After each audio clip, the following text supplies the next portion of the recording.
Cheers me, you fucks. You guys already drank didn't you? Sorry. God damn it. You know what time it is. It's one for your friends and then one for the bar. From a bar? Oh, is that what that is? Mm-hmm. Cheers to your friends and then cheersing the bar. Where is that? Thank you for the drink. I'm sure there's some history behind that. Like different drinking traditions, things like not opening your drink or sipping before everybody. Or fighting. It all comes from fighting? Probably from Irish people, honestly. I don't know. I feel like everybody's got like an alcohol culture because it's easier to transport alcohol than it is water. You know? Like in when they were exploring the world, they had to drink wine because you couldn't keep water in barrels because that shit would get gross. But wine, you could drink. It would get gross? Yeah. I mean, do they really care about that? I mean, yeah, if you're on the fucking Santa Maria and you're trying to get to the new world, and that's going to take like 6 months. You can't hold water in a barrel for 6 months. It'll go stale, right? You know, yeah, but wine will just cure. You know, I take that back because who was it that won a war over salt and seasonings? I don't know. Oh, that was like a Roman thing. They would pay people in seasonings. Well, there was somebody that were being stingy as fuck with the seasonings, and then they went to war. White people. It sounds like a white people thing to do. Do we use it? No, we hoard it. Put it in the fort. Yeah, people died, bro. Yeah, it's like getting some Cajun sauce. Like, they took over this country over tea. Was it tea though? I feel like tea was just like taxes. It was the what's the word? What's the cinema word? The MacGuffin. MacGuffin. That's the first time I've ever heard that word. Just the thing that propels the plot forward. Like the Infinity Stones don't mean anything in the Marvel universe. They're just things they're chasing. The other one, have you seen Into the Spider-Verse? Yeah. Have you seen Into the Spider-Verse? No. You fucking fag. That's the first time I heard that word. Really? Oh, Spider-Verse. It's probably the dopest Marvel one so far, next to Ragnarok. I love that movie. But you remember when Spider-Man's like, the goober. It's like, it doesn't really matter what the goober does. It's just the goober. Here's your goober. The idea is that, like, in storytelling, like Pulp Fiction, the suitcase. Can you see Pulp Fiction? Yeah, I love Pulp Fiction. Okay, it's because that's a cool movie. You know, Into the Spider-Verse is cool as fuck. It really is. It probably is. You know what? My girl's into all that shit, and like sometimes when she forced me to watch it. Cool, bring her to this podcast next time. Bro, she just dropped me off. I should have told her to hang out, drink with us. Yeah. She's probably more fun. A MacGuffin is just like a thing you need to get. It doesn't. It's a plot device. Yeah, it's a plot device. All right. So like money for us in real life. That's a plot device. I guess so. I guess money is the MacGuffin. But it does of life. mean so. I guess in canon for us, money means a lot. But if you're watching us, if you're an alien, the money doesn't mean shit. Right. Yeah. We're in a movie, bro. It's their plot device for us. Have you seen? You guys watch South Park? Yeah, I love South Park. Do you remember? Honestly, I haven't seen South Park a full episode in probably like 10 years. Oh shit. Okay. Do you remember when? I've seen all the highlights that they post on Reels on like Instagram and shit. Though. They're still going hard. I'm sure. Have you seen the one where the aliens come down and Randy, the soapbox derby episode? That sounds familiar. Basically, aliens come down and Randy kills this mafia alien person, and they have space bucks, which are this giant pile of money, and so the whole world is trying to divvy up the money after murdering the alien, and it's basically a ruse for other aliens to see if Earth was intelligent enough to join the Intergalactic Council. And they were like, the space bugs didn't mean anything. It meant whatever you We're meant not, it. Right? Not even close. So we got closed off to the rest of the universe in South Park. We're the fucking safari zone of the universe. You're like, go check that crazy shit out, dude. I'm not sure about the newer episodes, but they were like, for the older episodes, that they would write it in like a week, and they would procrastinate. I'm sure they still do. They still do that. I mean, that formula seems to work for them. You know, they created an all-time great, I would say. Dude, sometimes they like wait. It's like because they got to turn it on Tuesday, I think. Sometimes they would wait like till like Saturday, Sunday. But fuck, we don't have anything. 6 days to air. That's the documentary. Yeah, I think so. Yeah, have you seen it? And no, it's about them. Yeah, it's a documentary about that. Shit. It's fucking crazy. It makes you like want to not procrastinate. Yeah.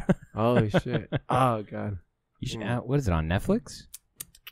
I don't know. I remember seeing it. Yo, I don't like that Netflix shit, bro. Everybody fucking said to cancel your subscription because of the cuties thing.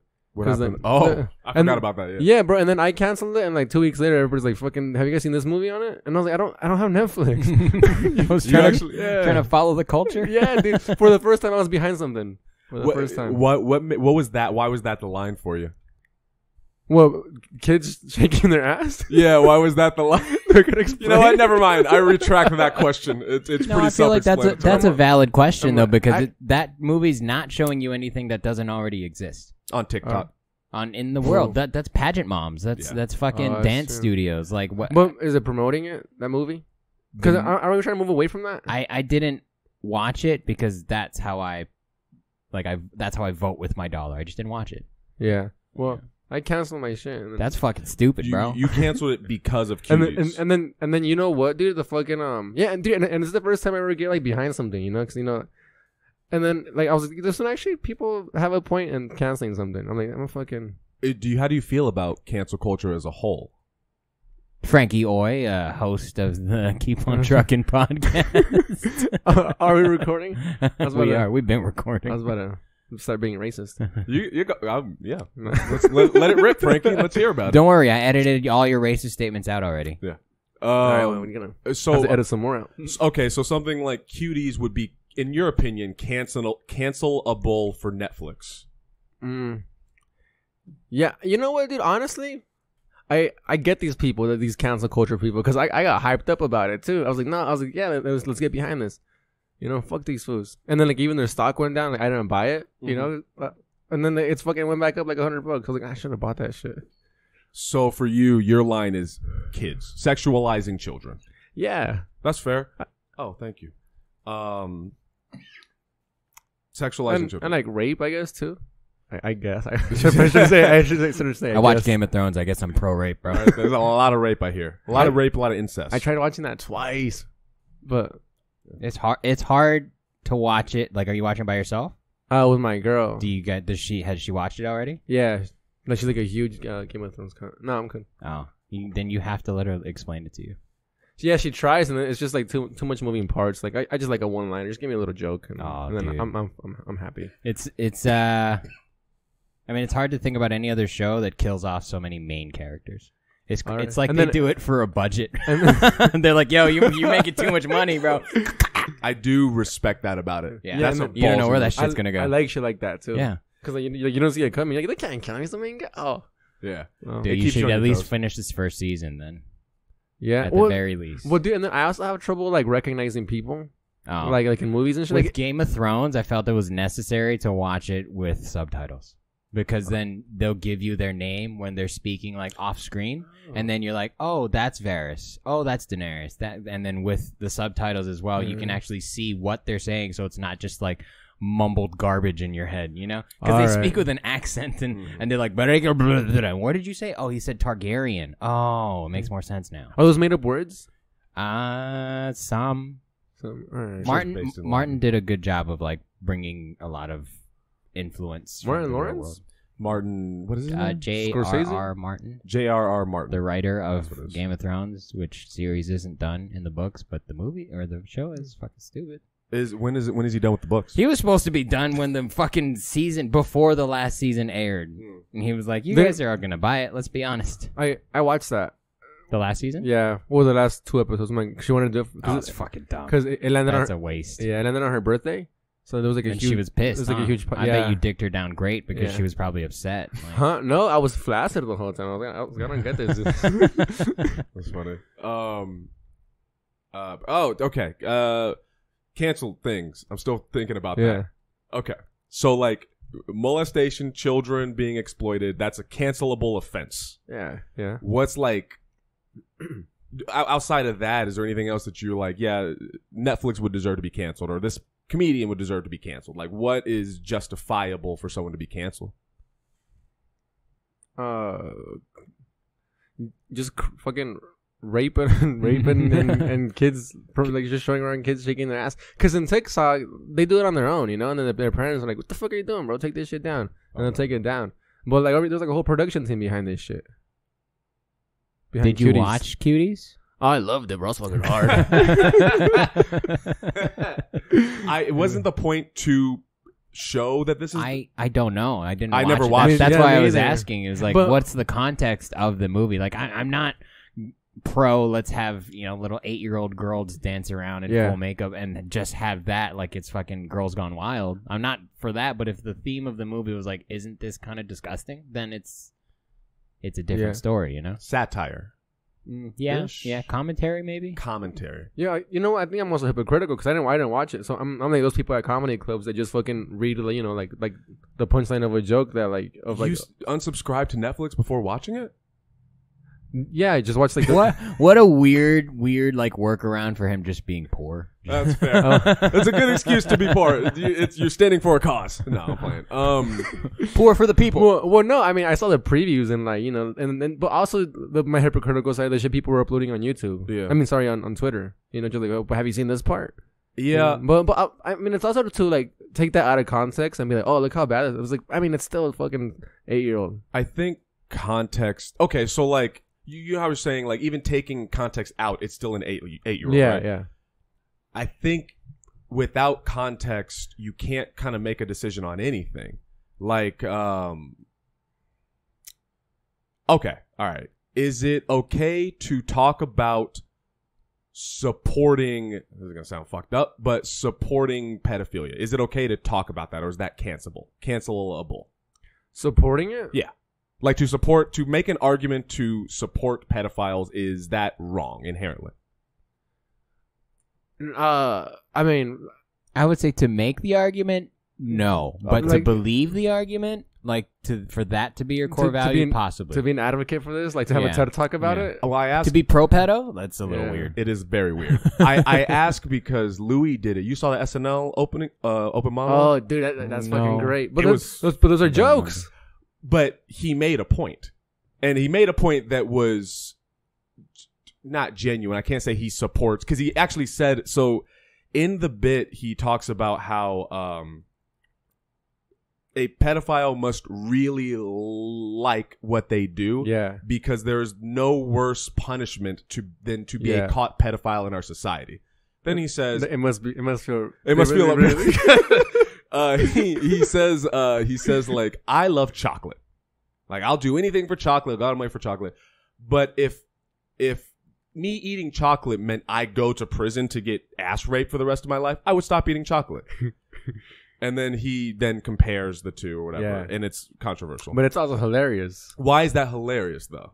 Because it's a fucking well-crafted joke. But if you like take that, I mean, you go to a TED Talk and the guy's like serious about it. Like the guy's not saying it must feel amazing. The guy is saying, let's find a way to make this okay.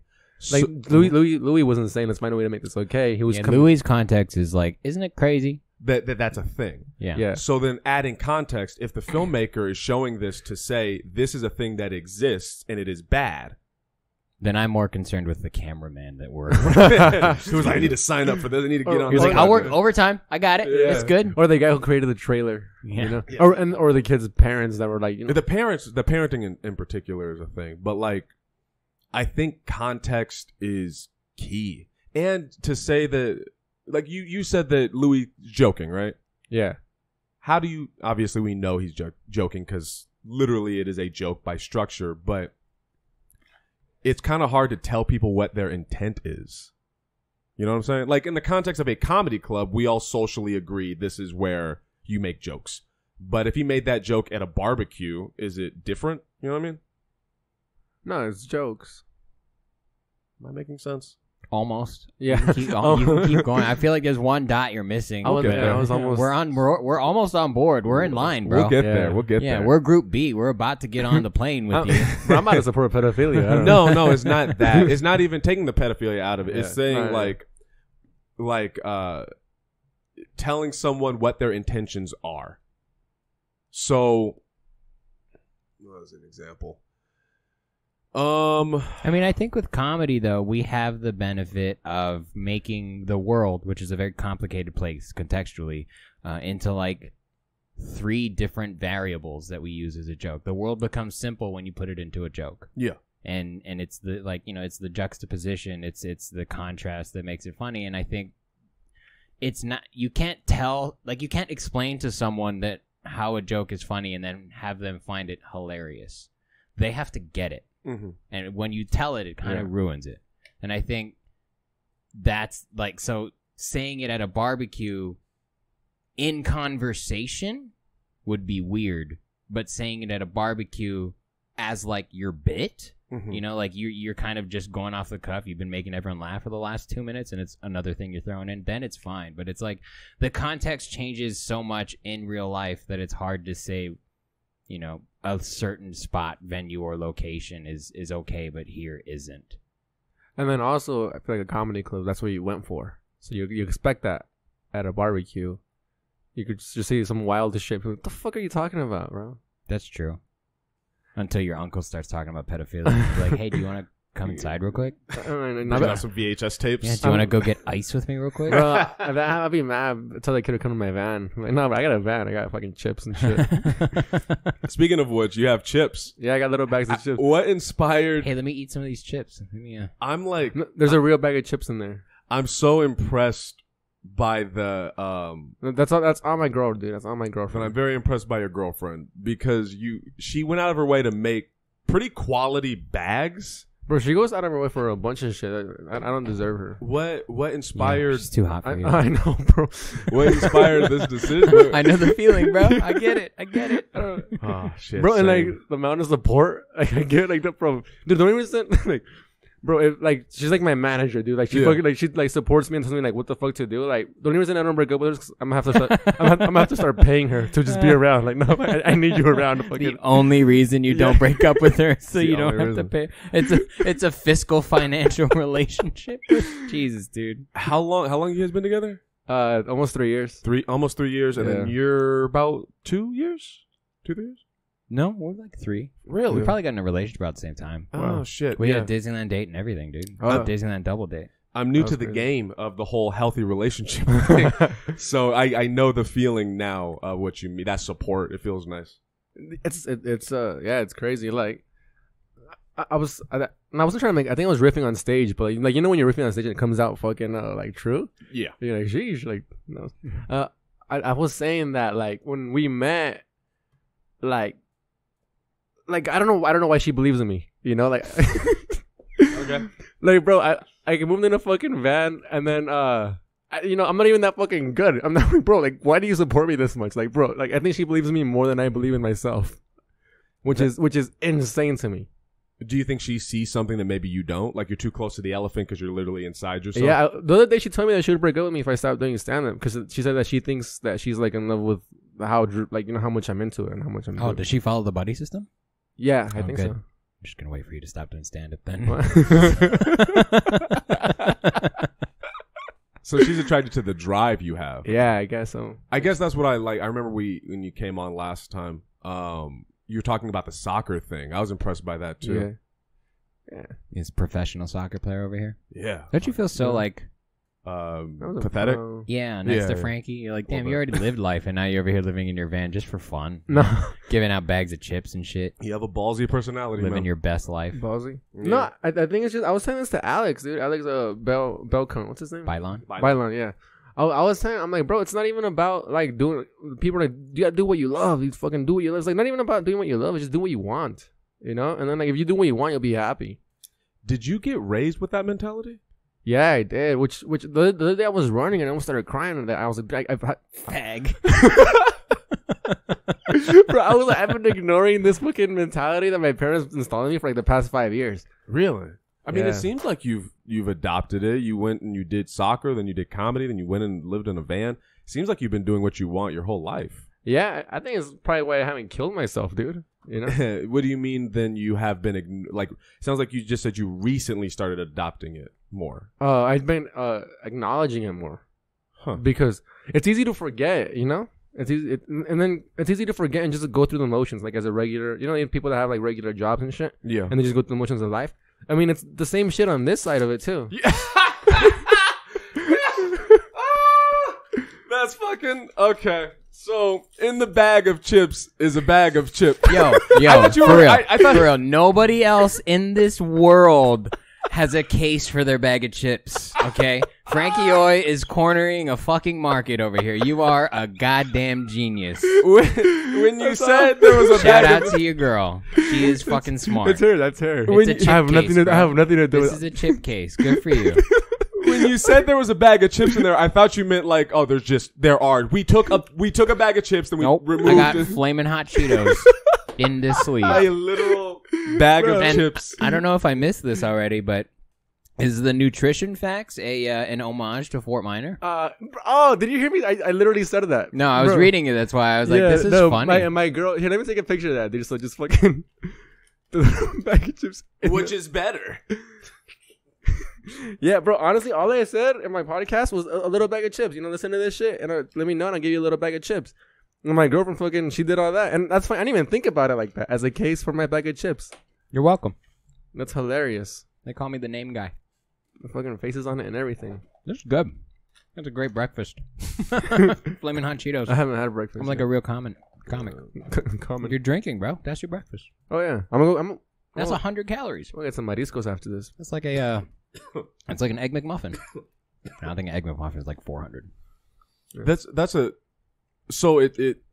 Oh wait, let me finish what I was saying. You please, because I was about to trail off and do something stupid. Yeah, I know, and I hate that when I hear podcasts and someone's saying something. Not that I'm saying anything interesting. No. You're attacking him, and I like it. Keep going.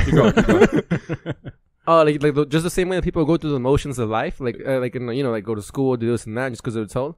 I feel like we could do the exact same thing over here, like doing what we want. We're just going through the motions, like I'm gonna go to this mic, I guess, go to this mic, with like really no goal or no vision. You just go to them before you know it, you're a fucking 40-year-old open micer still. Whoa, you're attacking so many comics right now. I love it. Keep it going. Well, I mean, and that's what I mean, like when fucking.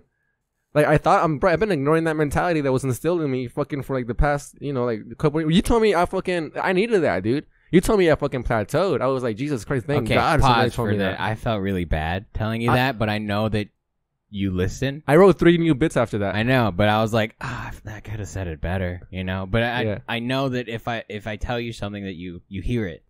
Yeah, not just listen. It sits in there. It's like, okay, it's good for him. It'll be good for him. I felt like a coach for a second. I was like, I don't like that I have to do this. Dude, I'm not gonna lie. It ruined my weekend. I'm sorry. I didn't mean it to. I hope you know it came from love. No, I know, dude. Dude, honestly, all these fucking fuckers that don't tell me shit, that just like hang out and just don't fucking say, hey, you're talking too fast on the stage. Hey, you've been doing the same fucking jokes for a year. How long ago? How long ago did this get brought up? Like 3 weeks ago. A month or so. Okay.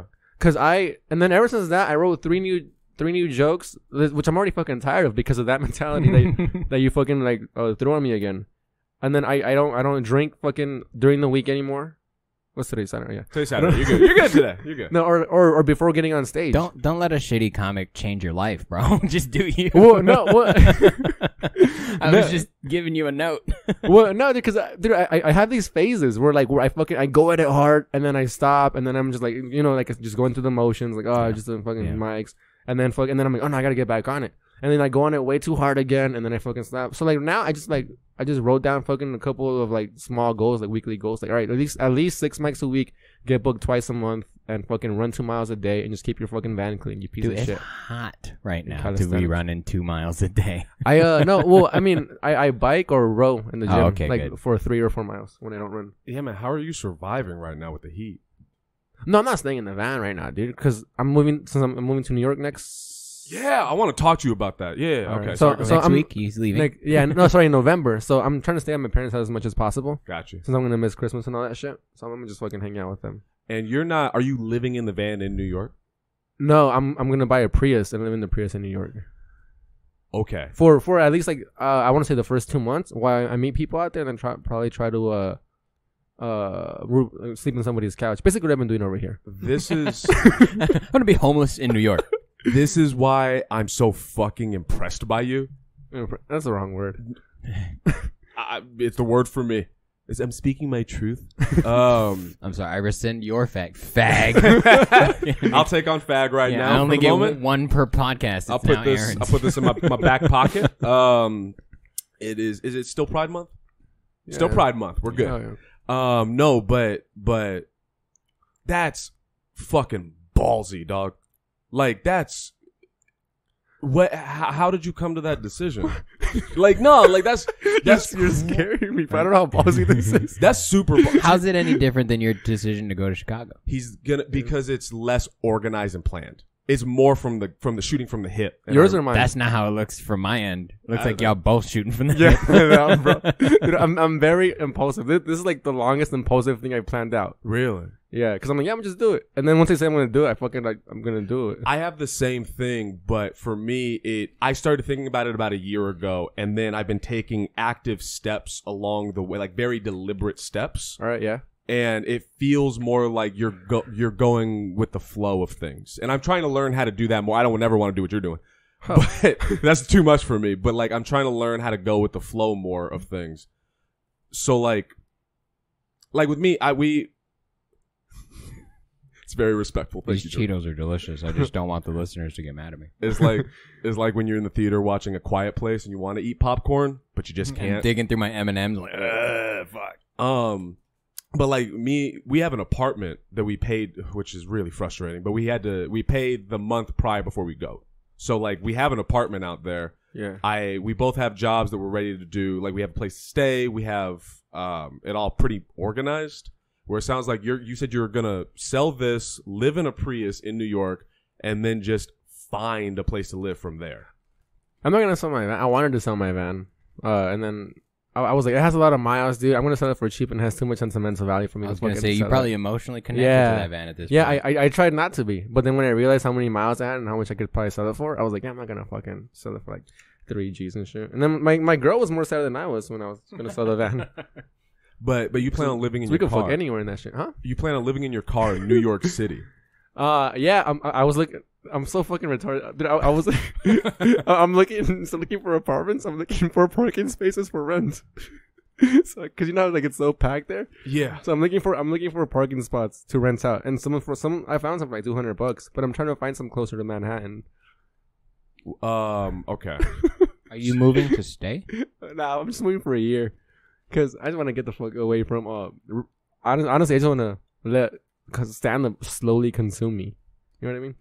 You said you wanted to get out of Riverside and let stand-up slowly consume you. Not Riverside, just it sounds fucked up. I just want to get away from my family, get away from my friends, from my girl, from everybody, from everything. Yeah. Because, you know, like, fucking, as much as I love my girl, I see her on the weekends, and then a lot of those times I don't do stand-up Friday through Sunday, which, I've told her, I'm like, bro, sometimes, like, I'm just, like, thinking about, I should be out there, you know? But that's me right now. I feel like once I, become, like, you know, a pro, I don't want to have that same shit. I want to be able to take time off. But I mean, right now, I feel like I gotta fucking hustle, you know. But when something's established, like I'll fucking make up my own schedule because that was the goal. Is your girlfriend's not going with you? She was planning on it for the last 6 months, and then now I think she's gonna go every other month or like I don't know. We're still working it now. She's gonna like go out and stay out for a weekend or two. And those times, obviously, I'm gonna try to get like a Airbnb or a second parking spot. So she's gonna be out here? Yeah. Sweet. Bro, this has been going on for way too long. Like fucking yesterday I went bro, do I not intimidate people? Yesterday like 3 people hit on her. Fucking in front of you? No, but you know, like just jokingly around. I'm like, all right, guys. Like George right now too. Fucking like 2 months ago too. Some, like fucking some guy, and like every time I see this guy, he's always like, your girlfriend's hot. I'm like, all right, like fucking. Yeah, there's your girlfriend's hot to a point. I mean, but that's what comes with dating someone attractive. Bro. Yeah, I know. It's fucking. It just happens.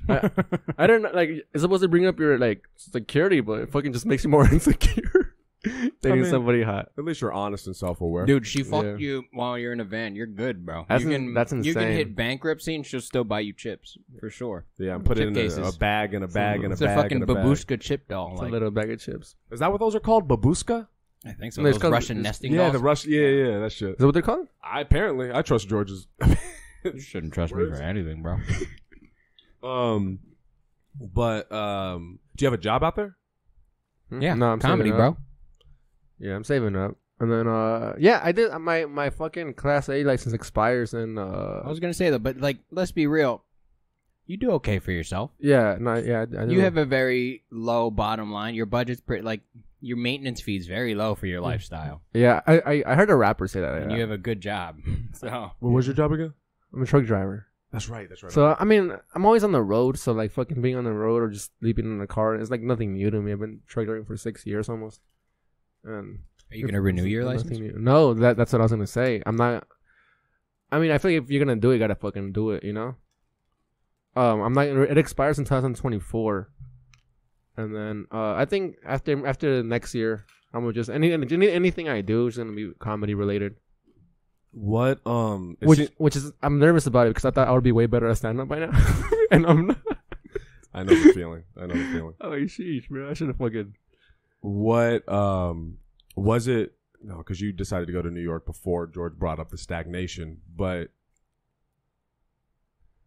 Yes, I'm an asshole to Frankie Hoy. What do you want? Like, no, I need it, bro. On the way over here, my girl, she wanted me to go do a mic yesterday, and I was like, "What do you think about that new joke?" She's like, you said it too fast." And I was like, "All right." So now next time I tell a joke, I'm gonna fucking say it slower. I need it hurts, but you need that shit, dude. Right. Otherwise, you become like a shitty person and comic. What was the thing that sparked this move? Because that sounded like that was a bigger thing than like I'm gonna write 3 new jokes a week or whatever. Like that's a big decision. No, not a week. That was 3 weeks ago. No, I mean, just like what happened that made this light bulb go off of wanting to go to New York? George's bitch ass fucking being mean to me, bro. I was just at the bar like fucking talking shit with everybody, just roasting everyone, and then George was like, "You plateaued." Wait, he was getting too high on his horse, and I was like, I need to tell this cat where he stands right now.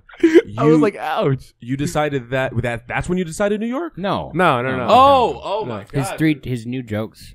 Yeah, that was my 3 new jokes. And like, stop drinking during the week and fucking stop. I was an asshole. But I think I relate to you. That's why I understand that like that fixation, that things you kind of get lost in your thing, and it's hard to really adjust your path unless someone tells you. And I relate to that. I tell my girlfriend all the time, if you need me to do something or change, you have to tell it to my fucking face because I'm stupid. I just go through those motions. Like I almost cried one time driving to work because I was like spitting on my hand. Yeah, it's not as funny when you don't do it.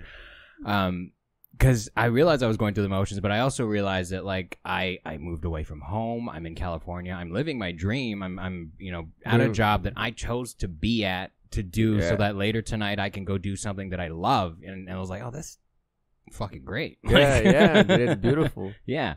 So I relate to you, and I think that's why I'm friends with you, and that's why I connect with you. It's like, and that's why I tell you those shitty things. Because, like I said, I felt bad for like 2 days after. I was like, "Fuck!" I probably imagine how I felt. Texted, messaged in or something. But this should change my life. But I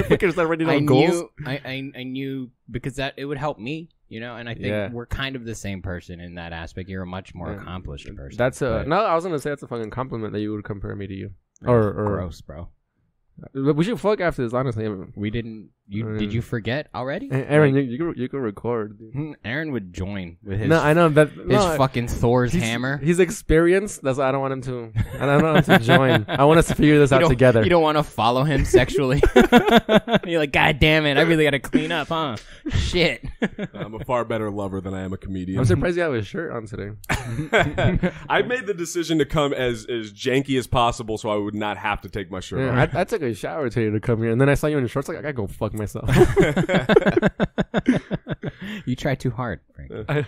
Bro, now that I'm staying with my parents more, because I'm showering every day. I'm like, this is fucking great. I used to only shower Sundays and Fridays. I hope your girl's listening going, I know. Bro, everybody fucking disgusting, bro. It's a known thing with my friends. Don't shower. It's like I made it normal for them. It's like some of them just followed my schedule too. I'm like, bro, you have a house, you have a shower. Your fucking tenacity, man. I don't know. I'm just impressed by it. Fuck. Nah, don't be, bro. I'm still a piece of shit. Do you? Okay, all right. So like, for instance, objectively, you understand you have tenacity. I know the desire to be self-deprecating, but like objectively, you understand you have more tenacity than the average person. I honestly I just do what I want. That's in my opinion unique. Really? Even the fucking David Goggins quote, you are what is it, George? You're a unique man amongst an unordered, what is it? Oh, there's more right here. Oh, I'm not for that truly though. It just looks good. Lemon. It's a David, uncommon among the uncommon. There you go. You are an uncommon man amongst uncommon. Yeah, I appreciate that because that was my like when you have like kind of like I want to be this person. That's the thing that I find I guess fascinating about you is I think that you are an uncommon man amongst uncommon men in the sense that I don't know any other. I've met one or two other comics that have gone to the extreme living. Yeah, me too. Alex Kahn lived in his Prius for a while. Mm-hmm. My friend, the one that's out in QAnon now, he fucking moved out here from. Bro, we became best friends immediately. Yeah. Before the QAnon shit. Before Q came in his life. But he fucking from Pennsylvania in a Honda Civic, fucking just took out all the seats, just built a fucking bed, stepped next to the Haha cafe for it was 4 months until he found a spot to live. You know what? I met a dude in Denver like that. Apparently they all knew him. He had this dope ass van, and he would just park in front of the mics. And I love that shit, dude. Those kinds of people. I think you kind of answered my question in saying all that, which is I don't think you find it strange because you are actively putting yourself around people like you who are also uncommon in that way. So I guess for you, it's not crazy or weird or anything because that's what you do. All right. So in the same way that you ever met people that aren't comedians that are like, I don't know how you guys do that. You ever had that? Unfortunately. I don't know how to talk to people like that though. You ever had that? Yeah. But for us, it's not weird because we're around people that do it all the time. For me, it is crazy when I meet when you talk about like living in the van and you gutted it out and everything. You're gonna, move across the country in that way. But that's just because I'm not normally around people that go hard like that. I mean, I also just want to be cool too. What the fuck? I mean, let's not forget about I feel that. like you got to be smoking a cigarette at all times in New York, being cool. I want to be a cool guy too. I mean, that's true, but I want to be a cool fucking dude. Yeah. No, I relate to that too. Like I was a fat kid growing up. I was the funny kid. That joke that I do, like I did just want to be a cool kid. Like I just wanted friends. I never stayed in a place long enough to make friends, and that's all I wanted. I just wanted to be cool. But then on the other side, it's like until recently I didn't know what people meant by like just be yourself. Like I heard it, but it didn't absorb anywhere until probably the last like 8 years or so. Just be yourself. And I think that's the fun part, figuring that out when you accept it, bro. Like fucking, dude, I thought I was a people person until so this year I'm like I have way more fun just saying that by myself. This my whole life. Your fucking solo ass podcast in your goddamn van. Yeah, dude. I mean, stand up, do that shit on your own too. Yeah, Yeah, bro. I just fucking I can't believe my whole life I thought I was like I like being around. Which I do like being around people, but most of the day I'm in the truck by myself. I like being around people on my time. I don't like being in a crowd and then being forced to be around. Like if I go to a fair, I don't necessarily go to hang out with other people. I just want to be at the fair, but there's other people there. Yeah, I love that shit. Did I ever tell you guys about that time where I did that? I was at Target, no Walmart, and I walked outside. Typical. Well, no, sorry, it was Target. It was the one. Now you're a lie. Now this is the bit. It doesn't matter. But I'm like, this was yesterday. No, I walked outside and I was like, I don't have nowhere to go. I'm just sit down and just watch people. And I just sat down and this fucking lady walked out. This fat black lady. And she was like, neither of those are going to be important, but continue. No, I'm painting a picture. It's a Target. I'm at a bench. And she looks at me. She goes, what are you doing? And I was shook by the question. I was just sitting there watching people. I was like, what do you mean? She's like, it smells like shit right here. And she just kept walking. She assumed it was you? Wait, was it Sunday? No. Did she get in your face? It smells like shit. No, here. this is like years ago. Do your best fat black woman and ask Frankie, what are you doing? What are you doing? Yeah, and I was like, I'm just sitting. It smells like shit right here. Yeah, that's exactly how it was. And then I noticed that there was a sewer hole next to me, and it did smell like shit. But I don't know, I didn't. You didn't notice? Yeah, because you were too busy enjoying life. Yeah, I don't know. I just had nowhere to go. I was like, let me just sit down. That's fucking. I don't know, man. That's a quality that I like. Just telling some who's the ladies? The go with the flow. I'm working on that shit. Oh fuck! I feel like you do go with the flow a lot. What do you? Wait, fuck you! Oh, I'm impressed by you, bro. You fucking built basically a whole scene. You guys. Okay, let's be real. The scene would have already. I mean, the parts were already there. Yeah, like to me that was. Oh, and you're leaving, bro. We gotta talk. That's the reason why I wanted to come on here to fucking talk to you. Oh, talk to me about that. Yeah. All right. Meanwhile, we keep talking about your girlfriend. Grew up in pedophilia has been the fucking subject. Yeah, man, we could talk before we talk about it because, like you're saying, comics not finishing a thought in the podcast. Yeah. I think it was a very calculated go with the flow. It was like there's a very particular goal in mind, and we are having to dodge swallows getting to that goal. Stop using these Scrabble words. Are you talking about moving to Chicago or building the scene? Building the buddy system. Yeah, that was that weirdly was calculated. But well, I mean that's what going with the flow is, dude. Just fucking setting a goal and just doing your thing till you get there. You're following your own flow. Yeah. As a person who's never surfed, I can say that my life is a lot like surfing. So is comedy. That like you never surfed? No, I've tried it, but I was fat. My center of gravity was all over the place. Like I understand the concept needed, but it just doesn't appeal to me. I tried probably it would now. And it hurt my back. You heard a lot of things, but like I feel like there's just waves, and how you choose to ride that wave is really what's gonna set your life in a certain direction. Are you gonna make that wave a 10, or are you gonna be like, I'll wait for the next one? And you can wait for the next one. There's no shame in that, because there's always gonna be a wave to ride. That's why when people get mad about like you're taking my slice of pie, it's like no, this is just my slice right now. There's going to be one tomorrow and the day after. And there was one before me, there will be one after me. So it's just riding that wave to the best of your ability and hoping what is that stupid fucking quote, since we're quoting things? That luck is where preparation meets opportunity. Ooh. You just got to keep preparing. That's the only thing that's up to you. And then once it shows up, someone calls up like, hey, do you want to do 10 minutes in the main room? It's like, oh, fuck yeah. I'll be right there. Yeah. Yeah. Shout out to Dave McNary, R.I.P. But he put me in the main room. That guy, fucking dope. Was that the same show as Joe Rogan?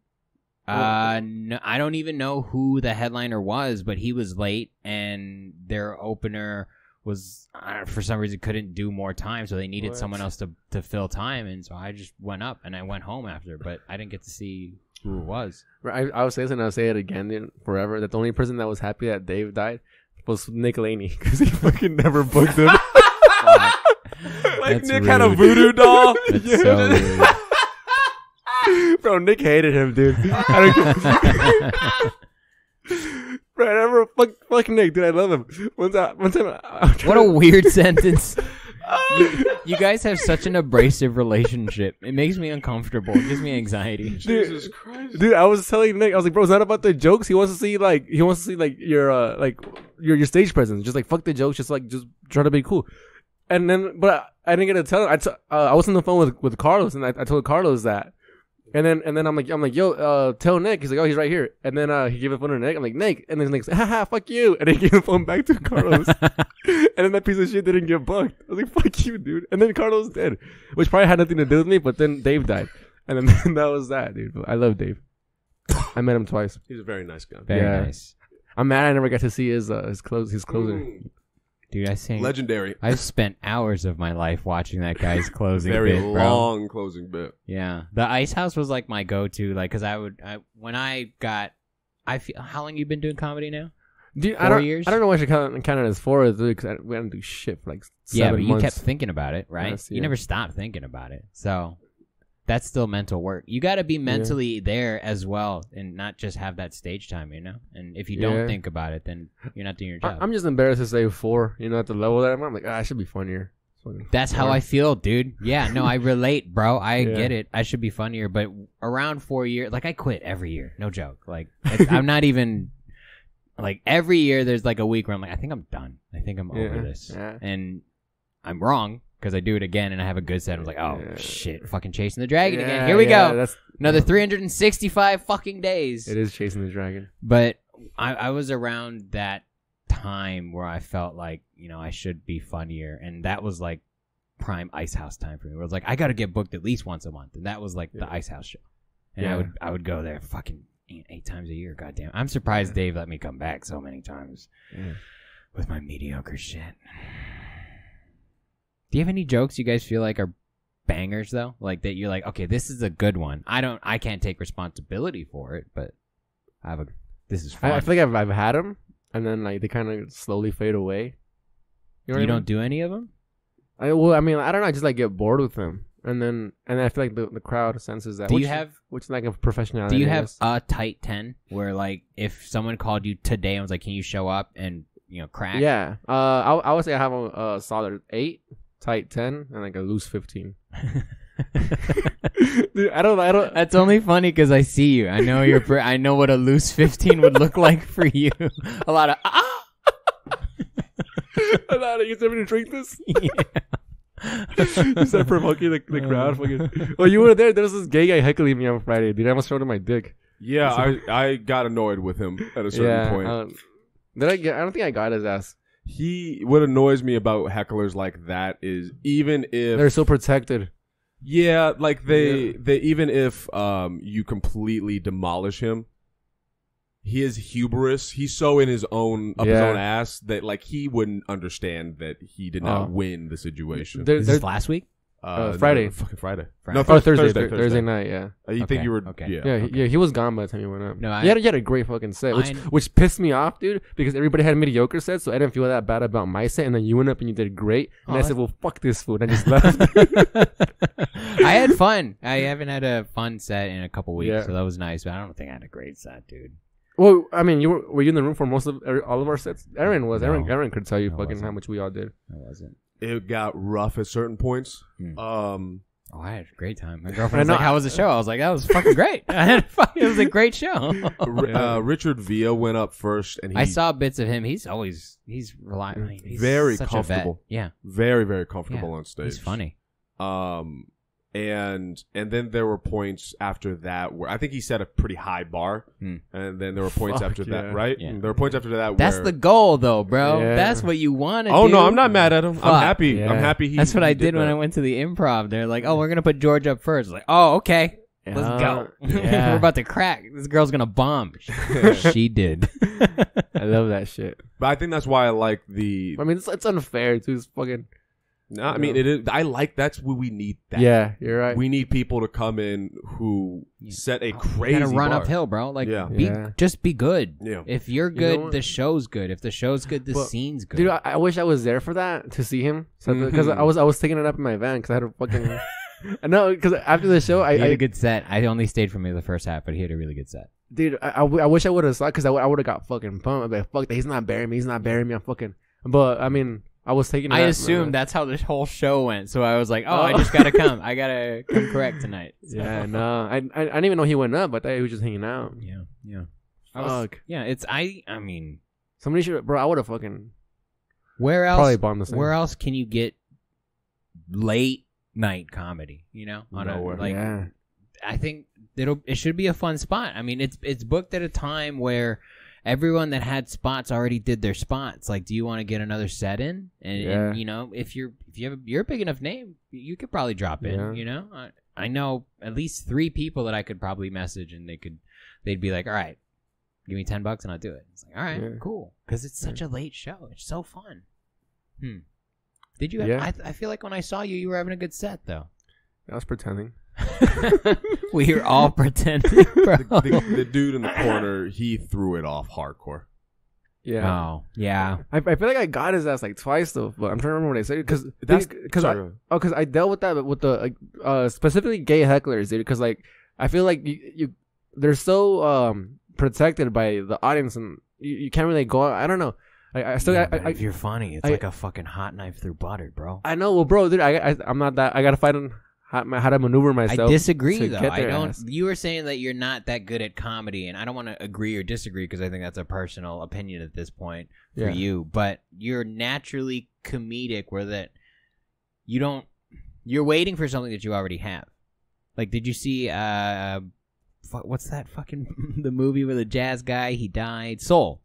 No. Where like you're looking for the ocean, and like, bitch, you're in it. Like. You're already there. You just ruined the movie for me? No, not at all. Not that even improved slightly. the movie. Watch the movie. Yeah, that's right. just the stem on the cherry. Is that a Pixar movie? Yeah, fuck, man. I gotta watch it. It's legit, dude. I think it banged hard for me, at least. I don't know if it did. I'm sure it did for Aaron. Yeah. I think you'd connect to it, but that shit's real. Of like, you're already there. Like, you don't have to look, and I think it's just your self doubt that you think you can't get someone like that. And that's why you're right. If you think you can't, you're right. You know when you said that he's protected because he's gay, right? Yeah. I don't think that's what it is. I think because Alfred also did really well, Alfred's so funny too. He's so fun. and He's too handsome. Fuck you, Alfred. Yeah, okay, he's for being handsome. funny and good looking like that, and just a fun dude. I don't like it, and bro. 6 foot something. Yeah, he's very Yeah, Ryan he's Reynolds, tall. and it's not fair. He has a James Bond vibe. Very poised, that man. Ryan Reyes, if it's the Mexican version, I guess. Is he Mexican? I don't know. I think he is. Munoz. Munoz, Oh yeah, that's pretty wasn't fucking Mexican. But Yeah, Mayan, if you want to go old school. He came out and said, "I'm conservative." And did you see him at all? Great. No, because he went up before me, so I fucking I like watching the. Oh, you people. were in your own head. Yeah, I get you. He was. So he talked about how he was conservative, and he was saying stuff. It was that in and of itself built tension. Yeah, And he was still being funny. So by him saying the thing that everyone really inherently didn't like much, but was still being funny, it released the pressure even more. So we got bigger laughs. yeah. I love shit like So them being gay, if anything, makes the pressure higher because there is that sense of like, well, it's Pride Month. They're gay. Okay, what can you say? Yeah. But by staying confident and in control of who you are, you surpass that and you make a bigger laugh. Were from what they- I saw? Were they heckling him? No, yes, Oh, they all heckled right. him too. They heckled him too, especially because he said he was conservative. They heckled him too, but he just was very confident in who he was. You never got the sense that he was going to relinquish control of who he was to the audience, no matter if they liked him or not. You know what I'm saying? Yeah. So that's I think it's a matter of what you just said of like you just gotta Yeah, and this go for it. comfortability on the stage, you could tell. You just they were saying about Richard. My girl said you had that, which I don't want to tell you anymore because you fucking are complimenting her. Because like At the George F. because like like when you go watch pros and shit, they just have like that 1,000 yard stare. Is it 1,000 yard or 1,000 mile stare? Yard. 1,000 yard stare. That's Yeah. sniper. That We're using a lot of quotes, a lot of classics. getting thrown out. We're very cultured in this podcast. Stitch in 9 saves 12. What is it? I don't know. There it went. There it fucking went. Dude, we were doing so well. Wow. Yeah, go ahead, man. What were you saying? It's like comments that they had, they just look so comfortable. Like, Yeah. like even when they're struggling, they're like, and then I'm fucking trying to get to that. But my girl said you had that. And then like, I've been like staring at you. Not, well, I mean, like watching you and shit when you're on stage. And I'm like, this piece of shit does have that. You can find better examples. I You too, Eric. But she didn't say anything about you, but she said it about you. Thanks, man. No, but no. It's just I appreciate that, I guess. But at this point, I should have like it's not a special ability that I have. It's like I've been doing comedy for 8 years. You know? Like if you don't have it by like year 4, maybe reconsider. Maybe think something else. But it's like it's just time in the saddle, and it's not something that I can take credit for because it's not necessarily something that I actively tried to work on. If I have this 1,000-yard dead stare, you know what, that makes sense. If I had a 1,000-yard dead stare, but it's just time. And damn, bro, I'm on year 4. I fucking want to stop doing this. Get into truck driving. get into truck driving. Bro. It's very lucrative Best business. truck See, driver but of all. I disagree. Like from an outside-in perspective, I would say you have that as well. No. And it is. I think for everyone, it's a fake it till you make it because it was and it is for me. Like pretending that I'm not nervous before I go on stage. I'm nervous every time, even if it's at a mic. Even if nobody's at the mic, I'm still like, oh shit, maybe I should just not go up. I used to do this shaky thing where we're fucking like if I was about to go fight, I used to do this shit before all my, and then I'll go up and I'll fucking because I was nervous, but like just fucking shake it out. I was like, let's get this shit. Then I go up to it with the high energy. I think it's good to be nervous. And then, I think it shows that you care about it. And then I stopped doing that. And then I was like, what the fuck? What am I doing? What, I got this? You piece of shit. You're going to go. You've been bombing the past fucking 2 months. Do the shaky thing again, you know? Do the shaky thing. There's your shirt, bro. Do the shaky thing. Do you do Frankie Hoy's new dance, the shaky thing? Do the shaky thing. Do the shaky thing. Yeah. And then, so I started doing it again. Just like if I'm not nervous, at least to pump myself up. Yeah. I'm always nervous, dude. Fuck. Just excited. Right? Why Nervous? do you think moving to Chicago will help? Chicago.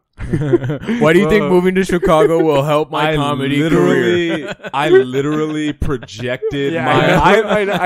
I saw that. For a second, what's in this pen, George? Because for a second, I was talking to me, and I was like, "Are you anxious right now? What's wrong with you, Frankie?" I think that moving to Chicago will help me continue to find that comfortability Do you think moving to New York will help you find that comfortability? Honestly, dude, getting well, first and foremost, I just wanted to be a comic in New York. I think that's fucking cool and fun. It is pretty cool. But and then after that, or parallel to that, I just want to make up for the fucking lost time that happened this past year, dude. Those 6 months that I didn't do shit. I'm like, bro, like I'm gonna just do this. Like this is fucking. Do you feel like you didn't do anything? I did not for sure, bro. For the first 3 months, dude, I was just a piece of shit. I talked about it in the last part. Me and my girl almost broke up, bro. How much of a piece of shit I was. I was just fucking drunk, kicking it, getting fat, and then the next 3 months I got really driven. Yeah. And then fucking after that, you know, fucking I just fucking he said I plateaued, you know. I'm sorry. and then that happened. Fuck, dude.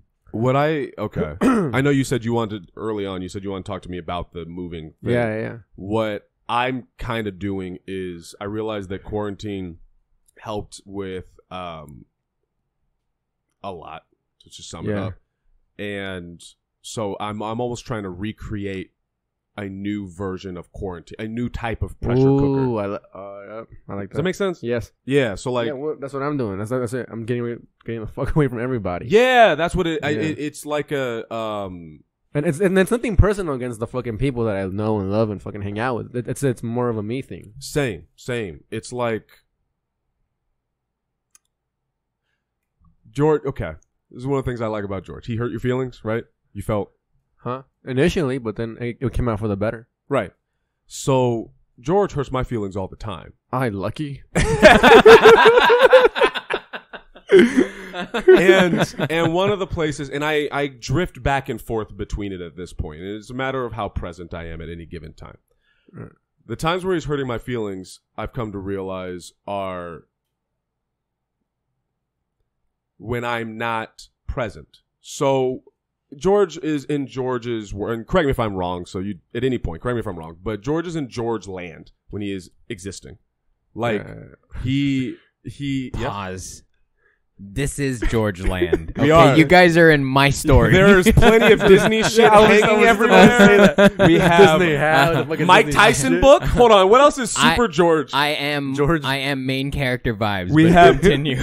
Dumbbells. There are two multiple fucking wall-sized mirrors here. Also, did you guys see what I posted on my story? I'm not lying about that gorilla story. The Mike Tyson fighting a gorilla. That shit's real. Okay, it's on my story right now. Check it out. So he This is not live. What? So this isn't live. By the time this comes out, it's like it is live in my head. This is my main. This is my head movie, bro. George is always in George's head movies. Oh, you don't know about head movies? Shit, I don't feel like explaining head porn? movies. No, he's some people's head movie is porn. Yes, he's in George land. Like when George does what George does, he's just doing what George does. It just is. And so if I'm not present, what ends up happening is I assume his intent. We were talking about intent earlier. Like I assume his intent or his behavior one way or another when I'm not present. When I'm being present, it feels more, he doesn't hurt my feelings at all. George can say whatever the fuck he wants and it doesn't hurt my feelings because I am present and I'm within me. But if I'm not, then it does. And so during quarantine, it was the first time I had time to like be away from not even George or Will or you or anybody. My family legally couldn't be around me during quarantine. Shit. So it was like, cause I don't know if you knew this. I was in my grandma's garage at the time. Yeah. And so I was like scared of murdering my grandma anytime I went inside. It was horrifying. And so, what's up? Oh, because of coronavirus. I thought, you know the thing? Yeah, I thought you just had a temper. I was like, Jesus. I mean, fucking bitch. Stab. That was when I was 16. Not making you any more grits. But it was this time of like, oh, I get to be alone. First time, and I got to feel me, like really feel me. And it felt nice. And now you didn't just start watching porn? Oh no! I did. Yeah, I did. Like, I feel like once I'm done with all self production, I'm like, let's fucking watch some porn, bro. I did try not to come, which means you have a lot of time on your hands. You ever watch those edging videos where it's like go with the stroke, and it's like 45 minutes because you have nothing to do. You make it, bro? Yeah. Oh yeah. I know. I'm a trooper, man. I'm gonna buy you a milking table for Christmas, bro. And so but then quarantine, now things are opening up and I'm not done. Yeah. I'm not done yet. Also, yeah, I love that. But also, I feel like you're never done. No, you're never done. Yeah. Let me rephrase. I still need, whatever. You want to continue it. I need to continue some version of that. Yeah. And it wasn't that quarantine made my life easier. It made my life hard as fuck, man. Yeah. Like it made everyone. You were edging. Yeah, because I was edging the whole time. My dick was hard as fuck, man. But it made shit harder. And all of this stuff that's happened. I'm stressed. I'm tired. I'm emotionally fucking drained from all of this. Yeah. But I know eventually I'm going to get to the other side of whatever it is, and it's going to be a release, and I'm going to be improved. And then another thing's going to happen, but I'll worry about that when I get there. Yeah. That's how I deal with my finances. Yeah. Just swipe my cards like, I'll deal with this problem later. Yeah. I was about to say, nice setup. I was like, literally, as he was spilling his emotions at me, I was like, I don't know how much this cost. Thank you, Frankie. You wanted to come on the podcast here about me? Whatever. No, yeah. No, I'm just playing. I feel it, but also don't forget it. Fucking habits follow. Absolutely. Absolutely. That's why my girlfriend's on me. All right. Like what you were saying about your girlfriend being like, she'd break up with me if I quit. My girlfriend would definitely break up with me if I quit. Yeah. For sure. And I don't know how your girlfriend is about. She would break up with me for so much less. I don't blame her. I'm hard to be around every day. I get it. Yeah. I'm thankful. I appreciate. Bro, I don't even want to be around myself sometimes. You know. I make these terrible dad jokes, and I'm like, you can throw me out of the car. I get it. Yeah, we were driving down the 91, and then there was like a construction sign. He's gonna do it again. Yeah, I am. And it said, and the sign said "shoulder work ahead." So I looked at her and I just started shrugging my shoulders. She was like, "What are you doing?" I'm like, "It said shoulder work." I was like, "All right, let's do this." I'm so mad. I never thought about that. That's one of those, like, it was right there. Right. Yeah. That's fucking funny. But she has to deal with that kind of crap every minute. I'll be your boyfriend. Every day. Nah, it's a lot. Let her break up with. I'll be your boyfriend. I can take those jokes. You bring me all day. those chips in the chip bag, bro? Yeah. If you bring me a chip case? Is that also Flaming Hot Cheetos? I don't know what it is. But, ooh, so it's fun. Yeah. Oh. You should put like $20 in one, bro. Fuck no. Come on. Come on. Be like, oh, you got it? Damn. That's mine.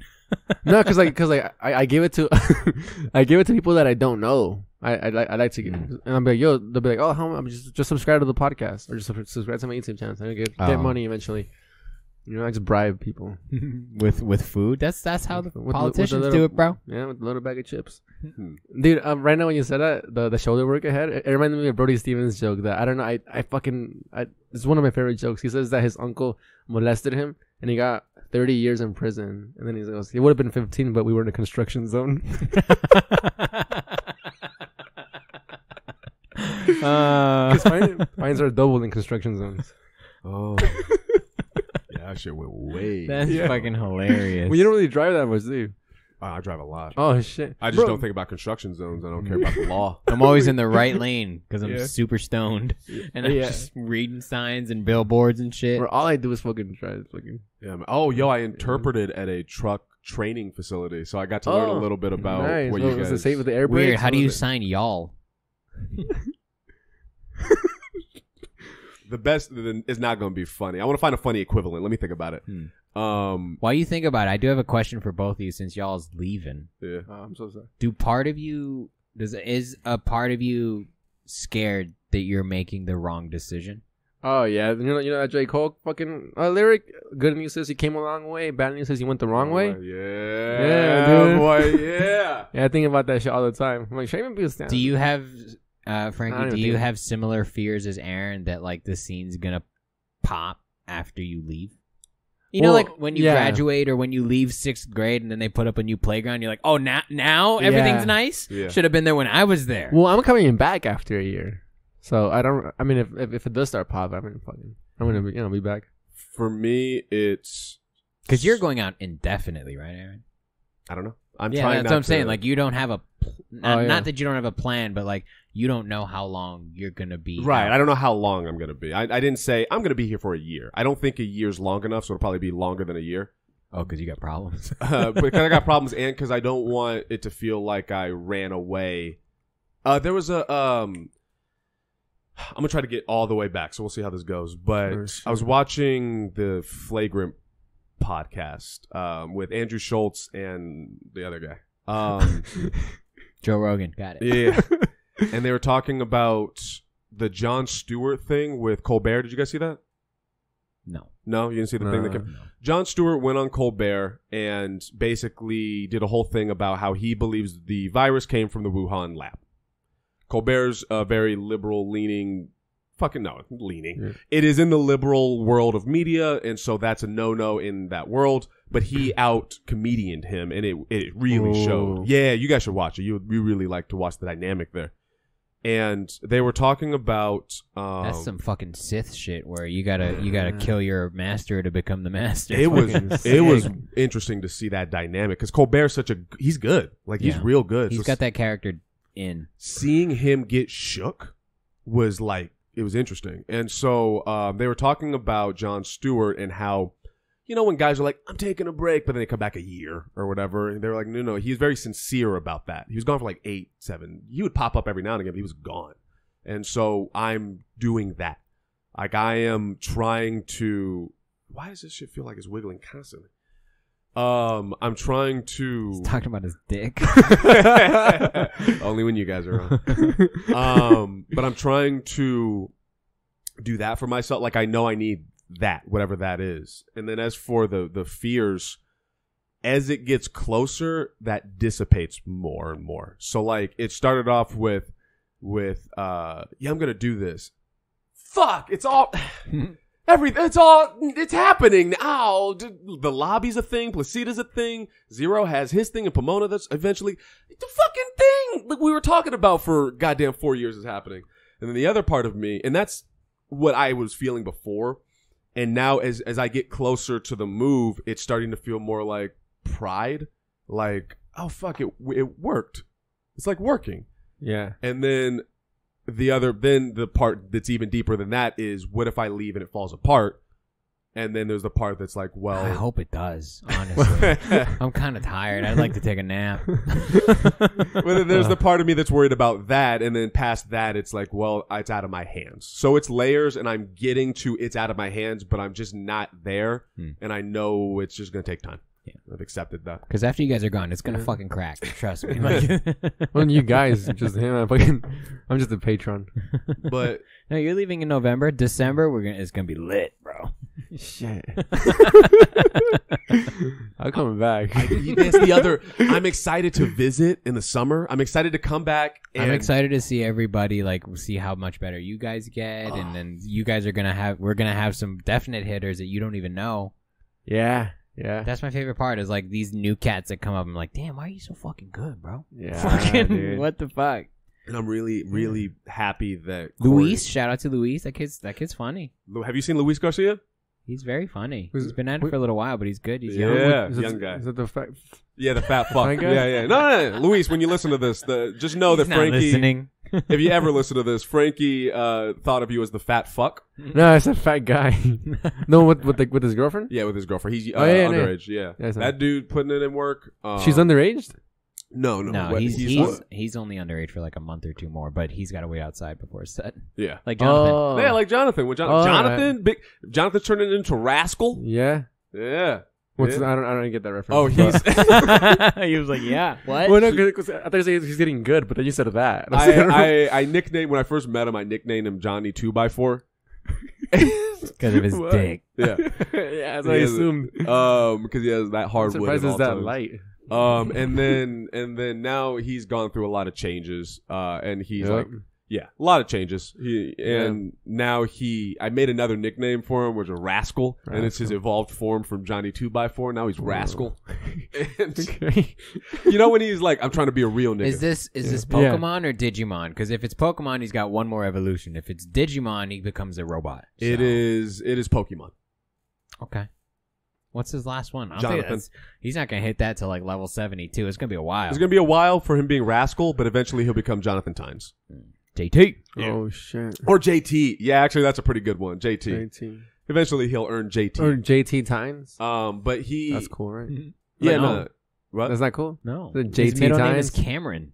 JC, nah. I like JT Tynes because like you gotta have a last name. You can't just be fucking initials or a first name. I went by George F for like the first 3 years because no one could say Ferido. For reals? Yeah. It's like saying Doritos. I agree. No, it makes sense to me too, but they're always like Ferdardo. What? Ferrardo. Ferdio. Ferdo. Ferdo is what I got a lot. They would just give up halfway through and just see a DO. Ferdo. So Is Chase your real last name? No, my full name is Aaron Chase Molina Milbourne. Molina. You Mexican too? Spanish and Filipino. Yeah, my grandpa was Spanish. Your grandpa was a conqueror. That's where you get those genes from. My last name is Hernandez. Why'd you go by Oy? That's what people call me in middle school. They just said, Oi! Yeah, mate. My older cousins, they were in a This your lunch, yeah? Wait, what is that? My older cousins, they were on my older cousin. He was in a punk rock band, and then they all changed their names. Like it was like Dorian Oy, Russell Oy, and Julio Oy. And that was their names on MySpace. I was like, that's fucking tight. And then I fucking changed my name to Frankie Hoy. And then they just stopped. You know what sucks is you look like a Frankie Hoy. You don't look like a Franklin Hernandez. It's not. Well, Franklin's not my name. It's just Frank. Man. On your birth certificate, it says Frank? It's just Frank. I think he's lying. Very gruff. It's Frank. Dude, you know what? You know who pointed something out? Nick Laney's bitch ass. Because he was going through my wallet for some fucking gold digging ass Jew. I was showing him. He was going through my wallet for no reason, and then in my wallet, I realized that for eye color, I put black. Fucking stupid DMV. Yeah, I'm gonna put white next time when I reapply, bro. And they initialed it BLK, like it's fucking. So they saw it and they thought, yeah, I guess. Like, how often do they do that? Because DMV is a mess. They don't give a fuck, dude. They're like, you wrote it.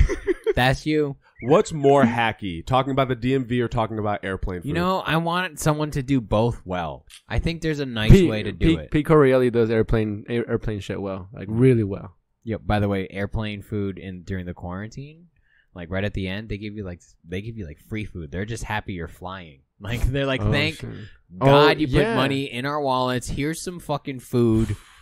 So good, dude. They give you nuts. They give you candy. They give you sandwiches. They give you the whole can of soda because they can't come back. Oh, it feels like first class when you're a coach. I'm nervous about the economy.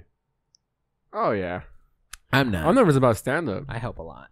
I'm not nervous about stand-up. I mean, like, I look at the history repeating itself, and to me, it seems too similar to getting into the Great Depression. Like a big event happening. But there was a moment after the Great Depression. Yeah. The war. Yeah. And we're always in war. That fucking machine does not stop anymore. We didn't listen. We always have money. It's always somebody to kill. It's the always. Like quote. I never, but pre-pandemic, if you were like, there will always be the world kind of like this, I would have been like, yeah, it's always going to be like, I never would have thought the shit that happened. Bro, the world has never ever been fine ever in the history of time, bro. People, and I hate people always like, oh man, the time is around. Fuck you, dude. We're always in these fucking times. No, I think it's different. It's different in the sense that there's always something going on that's negative and positive. Obviously, the world will continue to turn. I mean, more like a spike or a big shakeup. It's not there. There will not always be coronavirus. There's not always going to be World War II. There's not always going to be the .com bubble. But there's not always going to be the OJ verdict. But there's these big moments that happen that shift things in a way that you just never anticipated. And it's exciting in a lot of ways, but it's also nerve-wracking. It's life. You know, it's life. That's life. That is life. I mean, and historically, it's surfing. You're gonna ride that wave, bro. Yeah. I forgot who's. I'm not even sure if it's a comic or a guy or just like a guy. I mean, a fucking. It's pretty presumptuous. Yeah. Did you ask? They said that. No, that reminded me of somebody else's joke. But fuck you, George. Somebody said that we're living in the best time, like historically speaking. Like, what the like? Who is somebody? That's what I say. And I'm not sure if it was a comic or a guy. Ooh, okay. I feel like that's also kind of a cop-out statement, you know? Because, like, what? defines the best time? Yeah. How do you say it's the best? It's your time Well, now. I mean, we're not people aren't getting. Yeah, but even on the Gaza Strip, there's old guys going, dude, you guys got it nice now. We used to have to pull shrapnel out of our fucking calf every day. I mean, like technologically speaking, everybody has a voice now. I mean, I'm not saying shit doesn't still happen, but just fucking people, like, you hear about it more. The best time in the sense that we have the best technology of all time. Is that what you mean? No, and then, like, as people, too, like, as a society. Like, fucking, like, now, like, we all know what the fuck is going on with minorities, with the gays, with everything. Like, we know what's happening. There's awareness and shit. Half of us know that. Right. Did you see the election map? Yeah. But I'm sorry. I didn't mean to make that too aggressive. But, like, half of us know in the sense that we all know that shit. Will knows that. But half of the country genuinely still does not understand that. Well, because their internet sucks. And then, I mean, as annoying as it is, I mean, you see that shit. I mean, I see, like, every other commercial is like a black gay couple. I'm like, I fucking get it, bro. But I mean, like, I get annoyed, but it's a time we're moving, and it's for the fucking better. You know, I agree. People aren't fucking getting killed for being themselves, you know. Well, I'm sorry. Yeah, they are. But you know. I think okay. I agree on a general sense. For my own personal life, it has gotten far more aggressive. Like, all right, yeah. People. It's a hairstyle choice, though. That's it. No, deadass. Yo.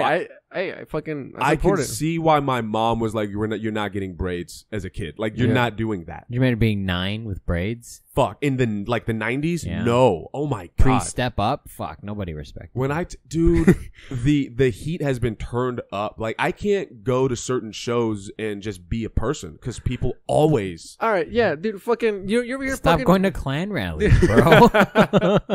You were talking about like, oh, I'm impressed by you. Fuck you, dude. Like you're fucking. Bro, you black. What yeah, you're doing in America. I agree. What you're doing is way the fuck more impressive, bro. Like, and then like what I said, do what you want. You're fucking doing that and more. Like, just by being black.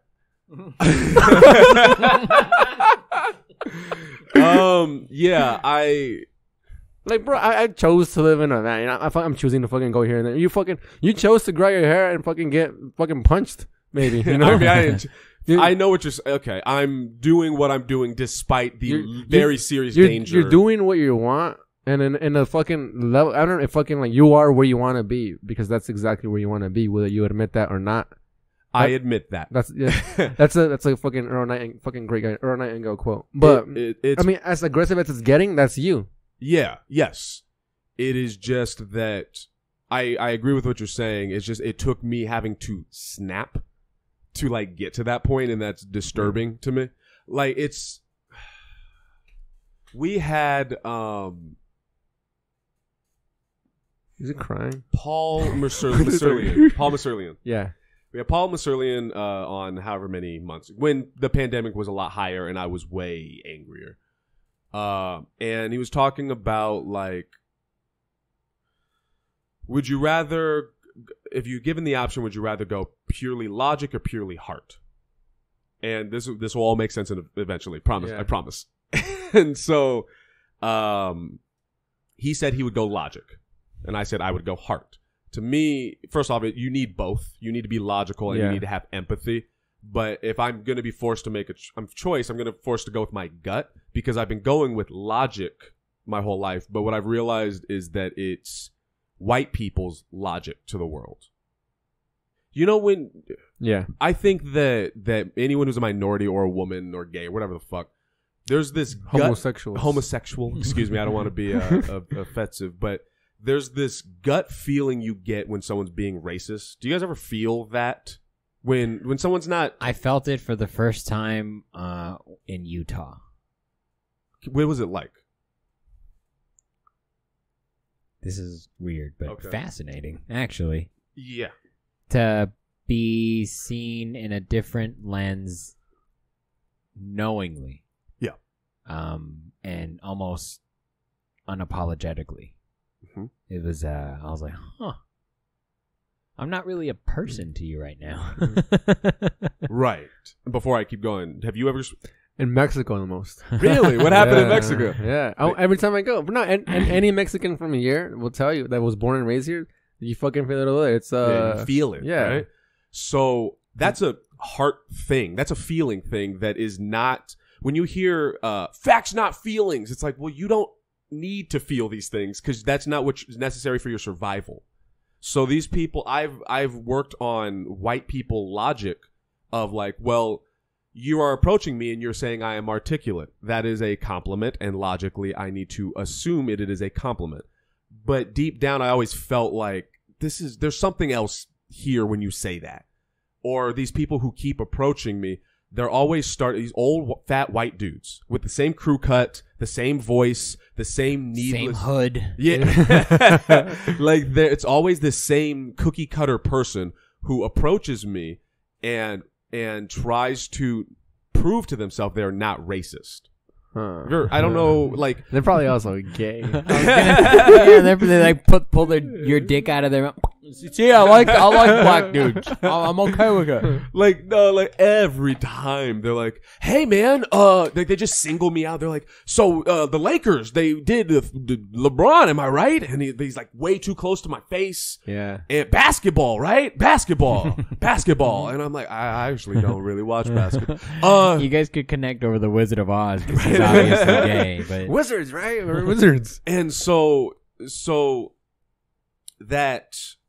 What I'm upset about is that logic versus feeling thing, that when there's toxic positivity where people will say, well, you needed to go through all of that stuff and you broke through. It's like, well, I know what you're saying. I agree that I'm proud of myself for finally getting to this point, but I didn't need this much trauma to like be a good person. You know what I mean? Like you need to go through adversity, but I don't want to give praise to these fucking maniacs for harassing me and attacking me and going at who I was as a person to the point where I had to go through a global pandemic and snap in a bunch of ways to be me. That's fucking horrifying. So I think I'm in a place where I'm trying to now let go of that as well. And that's just going to take time and not being here because they keep throwing it in my face. Does that make sense?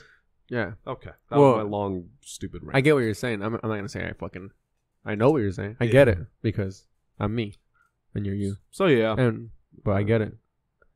I feel like I'm here for you. I relate, but I'm like on the different end of like, you guys have to leave, but I took a shortcut and I left early. I think you're kicking me out right now. So.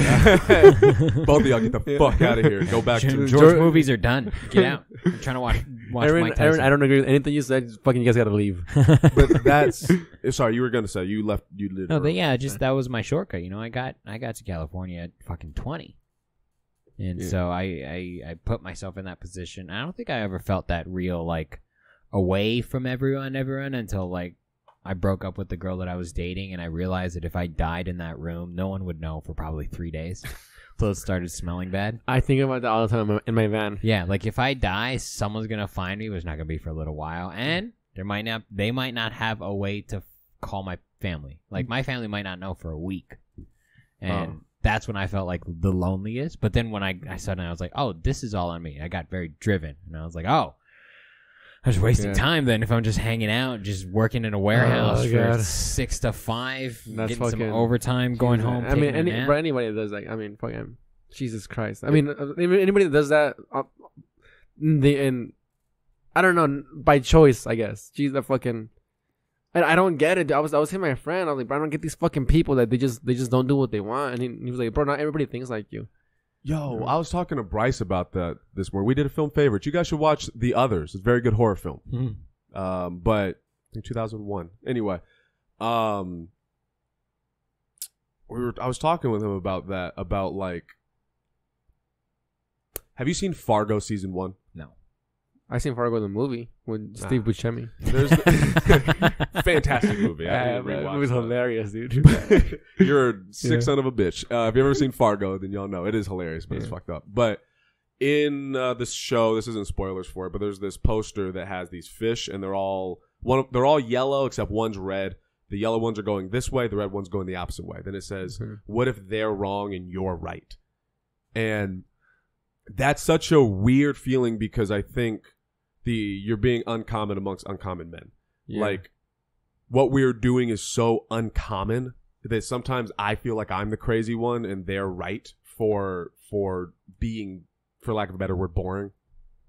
Not doing what they want. Yeah. It's like so many people are not doing what they want to do, that by doing what you want to do, you are separating yourself so far from like society that it can feel like, oh, am I insane for doing this? Yeah. Kind of bringing this podcast full circle. We were talking about that guy that's like, I can't believe you guys do what you do, and I have a similar disconnect with them. It was like I understand that like public speaking is, you know, the number one fear, and how mentally difficult it can seem, but it's only to people who haven't really done it, and like people who haven't like tried it for a year, because what we do is not that hard. You know, if you want to do what we do, all you really have to do is know how to sign your name, and you can do that 365 days of the year. Yeah. But what's interesting is not a lot of people understand. Everyone, when people think of stand-up comedy, this is how I thought about it. And me and you and Will talked about this. You guys, for you, it felt obvious. Like, Will listened to a bunch of podcasts and got all this information. I think for you, it felt kind of obvious. I don't know.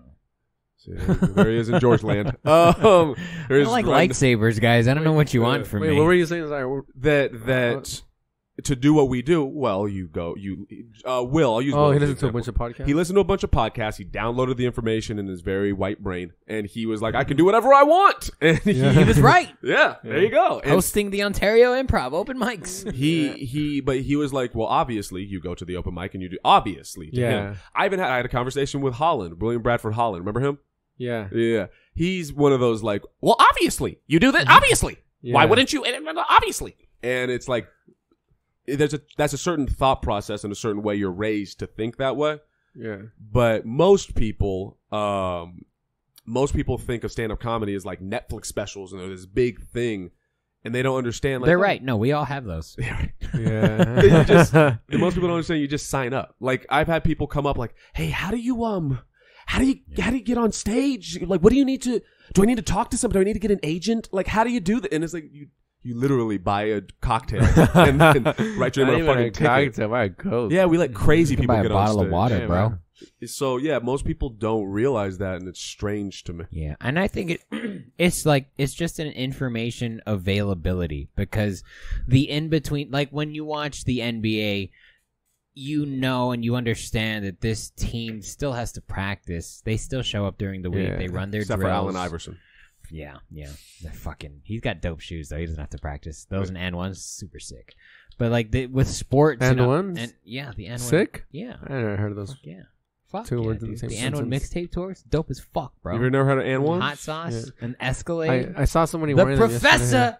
The professor. Like, do you remember the McDonald's CDs that you would get? Yeah, I do. And those the hit clips that you could get, they would have like 2 songs on them. Yeah, I remember all that shit. But like with most endeavors, there's the inherent understanding that this person has had to practice.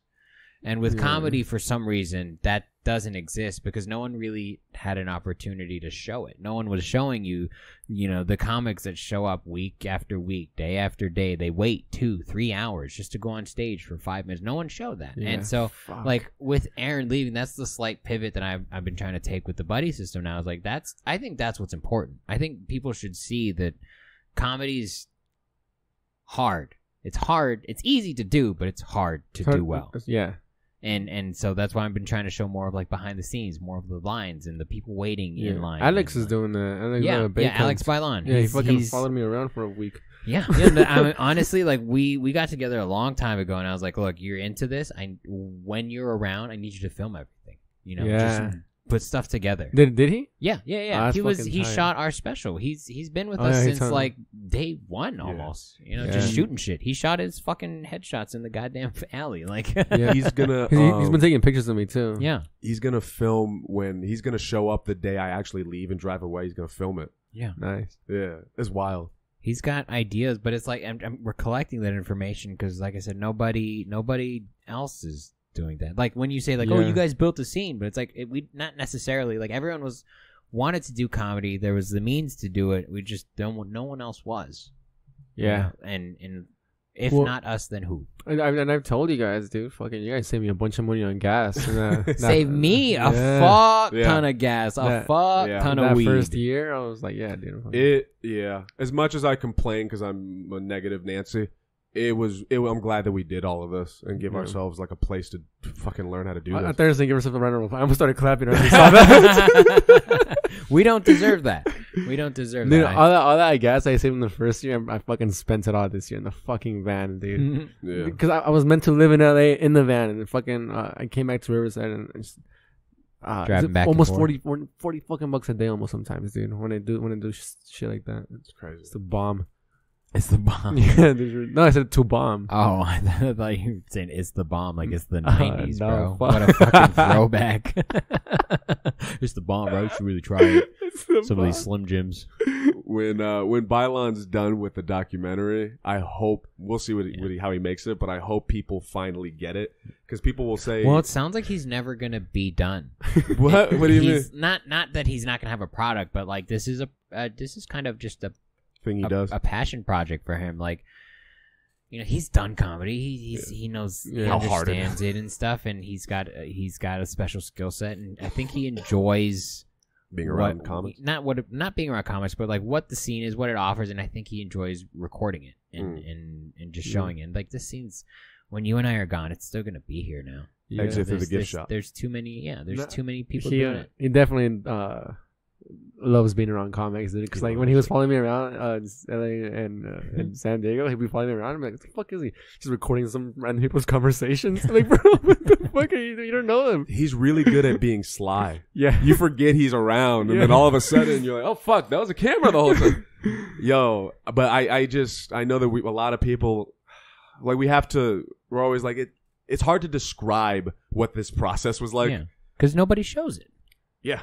And I it deserves to be shown. I hope his documentary shows people in a way, because I don't know what he's been filming. Who knows? He's shown me some clips. It's cool. It's very like old shit.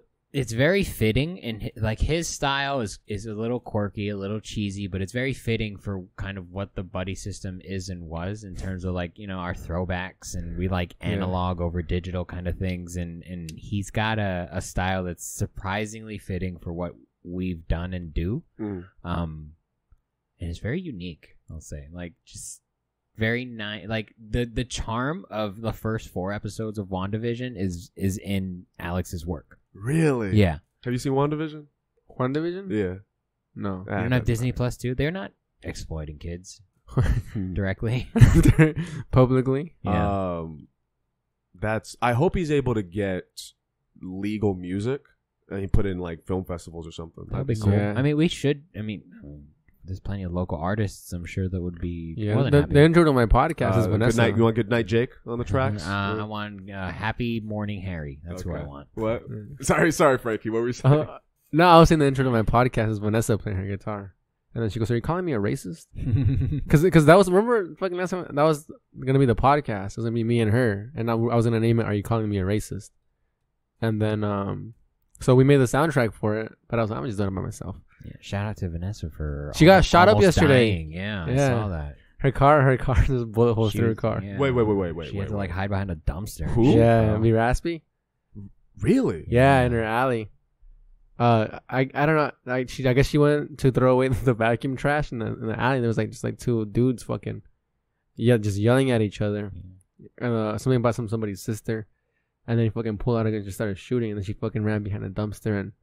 And this morning I fucking I spent the night at her house last night. After all that, and then she was like, "There's a fucking bullet hole in my car," and I went. It's fucking right in the back. It's hilarious. The fucking the bullet hole, because people buy those stickers for their cars. Yeah. But she has a real one. I don't miss that, bro. I do not. Did y'all hear about Texas's new laws? Where you can buy a gun over the counter, basically, and then put it in your pocket and walk out. You can buy fucking fantastic, you can buy a bro. gun like I'm in. like a stick of gum. No Yeah. bullshit. Yeah, In Texas, yeah. I'm in. All right. I'm down. I'm so pro that. Nah. I will see. Bananas. I'm excited that they're doing it because it'll be a good test study. Oh yeah. Like this argument. Texas is a test study, bro. Yeah. Florida's like, do whatever you want. Texas is like, let's see if this works. Yeah.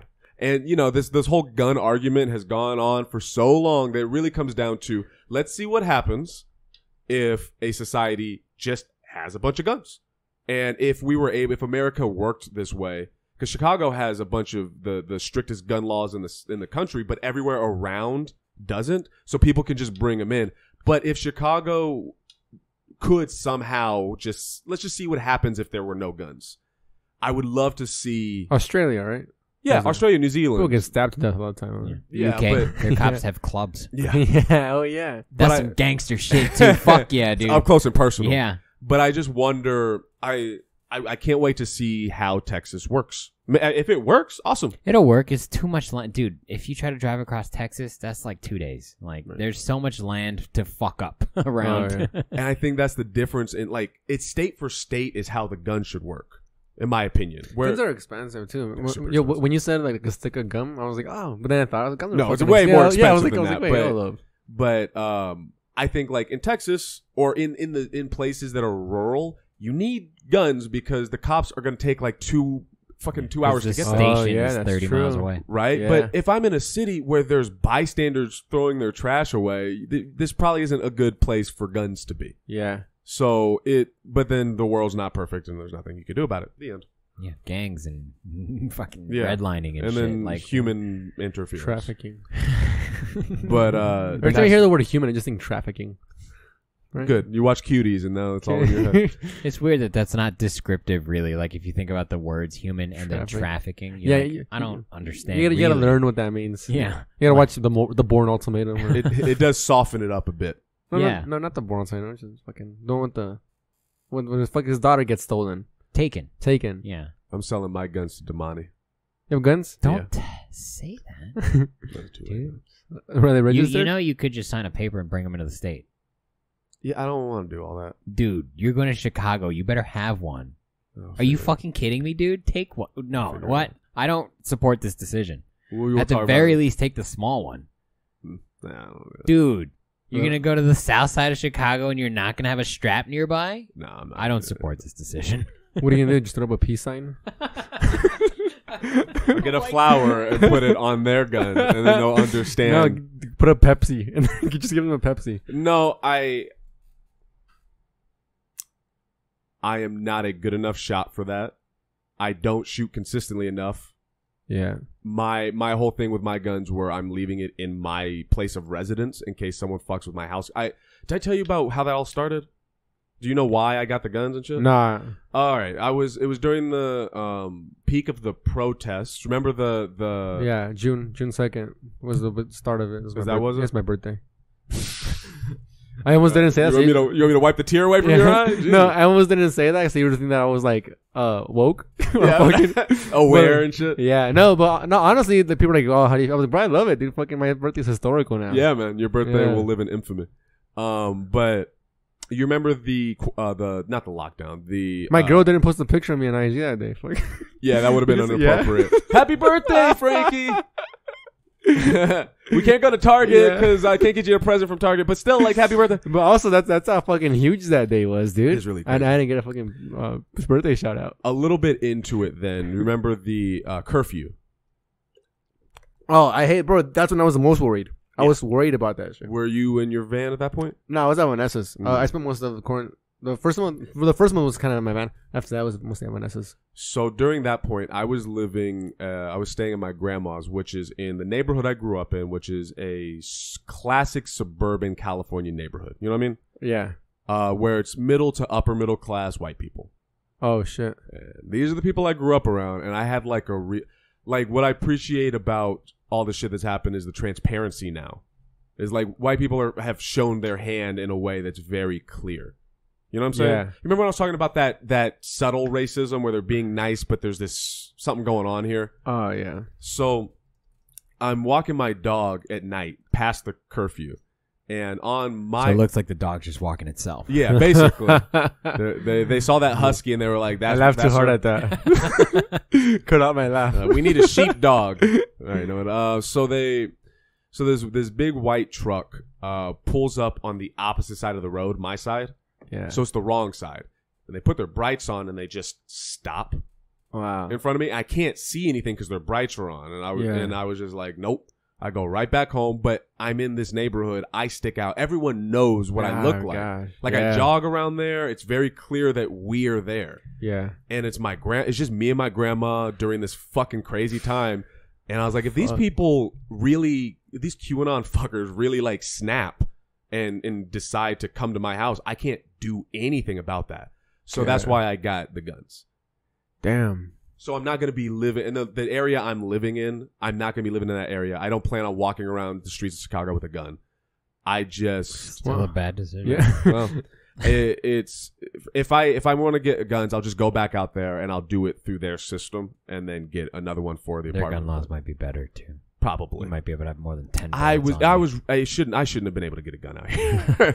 I really shouldn't have. Like, if we're being real, my mental state was like not in a place for that. I see, and yeah, I see what you I see your point and George's point, because fucking during the shootout, Vanessa told my homie about it, and then he's always walking. He's not always walking around with a gun, but every time he goes to the alley, he'll go with a gun.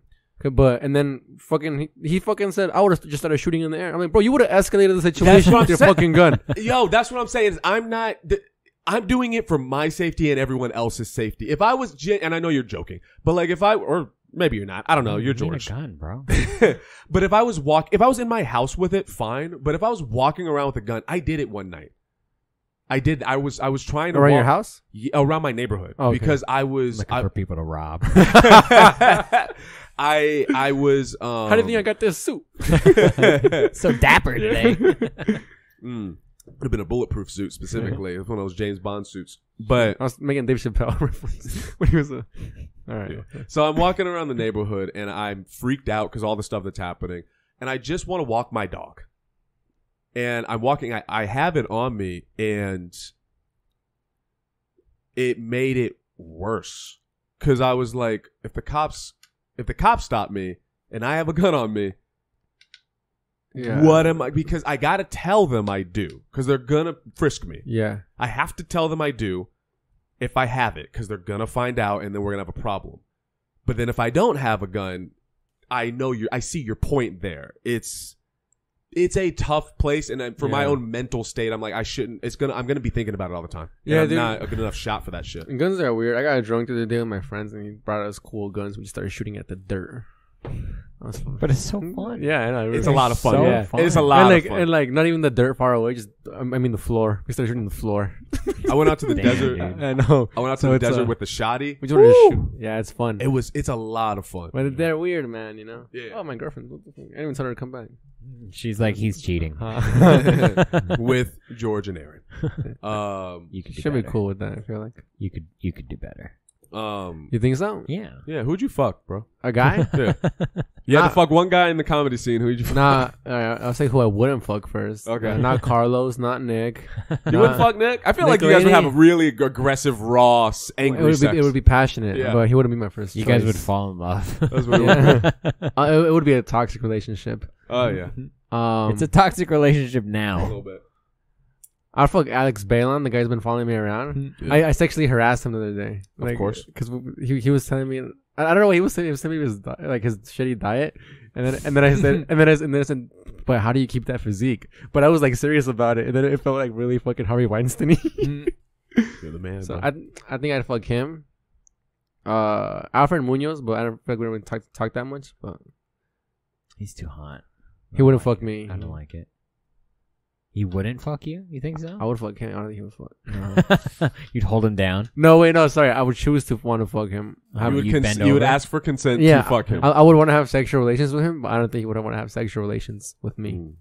I like this. It's a confidence issue. That's all it is. Yo, hey, remember when you were saying like who you thought was the underrated comic in the comedy, like back in the day?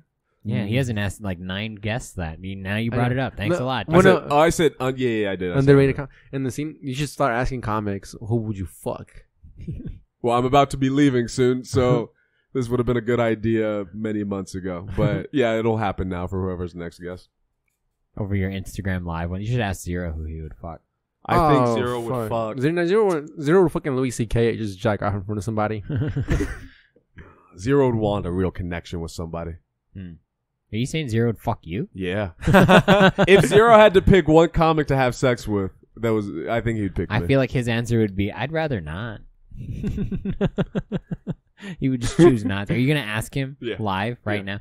Fucking always. Who would you fuck? Messaging. Who would you fuck, George? Zero. We're on the podcast right now. If you had to pick one comic from the IE to have sex with, who would you pick? William Henderson. Wait, tell him a guy though. You ever fuck Will? Yeah.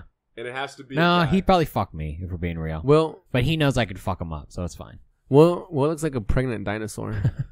I think I said that before. And then I remember like all you guys. I mean, we all look like pregnant dinosaurs. Y'all fat fucks, not soccer playing motherfuckers. No, dude. I was just ready to get fucking come at, like fucking like. So I just had a roast ready for people because I was like you know when you're new somewhere, like nobody likes me, they're gonna attack me. So like I had a roast ready for everybody, and the one I don't know, the one that stuck was just like Will looks like a pregnant dinosaur. I'm like, bro, if he ever fucking comes at me, I'm gonna fucking tell him that. But Will's a fucking sweetheart, dude. Like, yeah, he would really care about you. He would ask you if everything's okay. Yeah, I know, dude. All you guys, it's just this thing that like fucking when you pull up to you don't know anybody, everyone's a fucking dick here, you know. But it's more of a you thing. That's my favorite though. Good clarification. I was just about to ask dude or girl. Give me a second. Okay. Oh, 1 second pass, bro. He's about to go on the buddy system. Right. It's IG. So. He's gonna be like, hang on, who's booking right now? Is there anybody in the IE you're like, wow, this person who's new? Where you're like, oh, who's getting good? Yeah, who you're like, oh, this person's going. Jonathan's not that new, but he's fucking getting really good again, really fast. Carlos is fucking bringing out new fucking jokes every week, which pisses me off. Yeah. Fuck him, dude. Pisses you off? Yeah. Well, I mean, whenever someone like is doing something like that I want to do, it fucking gets me mad. Carlos, John, fucking honestly, bro, everybody's fucking. Yeah. 3-4 years in, I feel like, is usually a good spot where you really get to see comics start to mature and come into their own. And like, you know, I'm 8 years in now, so I got to see it twice, and we get to see this new crap. Like, yeah, it's fucking great. It's fun. Damn. So wait, when I started, you were in 4 years, barely? Probably, yeah. Damn. Yeah, right around where you are now, I would say. So yeah. It's fucking... Shit, I'm not special. It's just time. I gotta get better. Again, though, like you're looking for the ocean when you're in it. You're good. You just have to trust yourself. Like it's like the riff off. Like you just have to really just lean into your own. Is that Zero? I think you'll succeed. Hang on, everyone, make a guess. Who do you think Zero would fuck? Me. I agree with Aaron. All right. Okay, after careful consideration, on the toilet, I believe it is a tie between Jonathan Tynes and George Ferido. Oh, fuck all of you. Fuck all of you. No, stop playing it. I don't want. I'm going to talk over him. And George Ferido. I think those are the two that, could possibly get it. All right. Because I'm hilarious, That's beautiful. Bro. That's fucking beautiful. All right, we're recording. Do you want to say anything? Love you. Why not me? This is Frankie. I really thought you were gonna say me, Zero. He's so hurt. We're gonna talk about this. We're gonna talk about this on the next A to Z. That's what the next episode's all gonna be about. This and our fractured relationship. This is gonna be the end of A to Z. He's gonna go. Thank God. What was that? That's when you guys do live. The A to Z. Yeah, on Instagram, on IG. It's fun. Sometimes I put my phone on the charger while I'm doing dishes and listen to you guys talk. It's cool. It's good. We've gotten close through it. Yeah. Is Stephanie Michelle doing something similar to that too? Like going live? Because I always see her, like her thing pops up live. She's doing. I mean, she had her Finding the Funny podcast, and then she's doing the Nerd podcast with Frank Martinez. I always see her live on my thing. Frank Martinez. That's another one that I thought was a fucking dick. But he's like a stock, you know, like he's like really nice and he's like a dick and he's really nice and he's like a dick. Frank Martinez? Yeah. Does he still do comedy? That's the fat dude that used to work at T-Mobile, right? Yeah. The Seth Pearson. Yeah, he pulled up like 2 or 3 times. Oh, so he doesn't do comedy anymore. I don't know if he's doing it anywhere else. Yeah. I wish him well. Yeah. I mean, I haven't seen him in a long time. There's a lot of people. I mean, this pandemic really did kind of separate the herd. Yeah. And like I said, a lot of people don't want to count it, but those are the people that should count it because I know that you were still thinking about comedy. Like, it sucks that I'm 8 years in, but I feel like I'm at 5-year skill level. It sucks, but deal with it. You know, time doesn't just go by yours. It still went. So. Do you really feel like you're not that good? No, I don't. Why? because I feel like entertainment is a game of outliers, and I don't think I'm an outlier. I'm a worker. I just been at it for long enough to be as good as I should be. I could be better, and I know I have the capacity to, but I don't have the discipline or the drive to work to get that quicker. I have a question. Oh, there's a great book. That response is exactly why it wasn't you. Because I know you're too emotional. Capacity comes with so much emotional baggage. You couldn't just do it and it'd be fine and fun and cool. A lot of the people that didn't go on the list, this is to address Frankie's. A lot of the people got X'd out from the list of getting it because, like, I think of the next morning, like, after having done it, and I feel like I would just feel bad about myself. It's not, like, all of my decision was not made on physical attractiveness. It was made off of how I would feel after the act was finished. And I feel like Jonathan and George would not only keep it to themselves, not out of shame, but just out of respect for me, and also, like, again, they seem like respectable dudes that, like, if it did come out that something happened, I wouldn't be ashamed of it. Is he at a park? Yeah, I would talk about your dick immediately. He would probably text you thank you.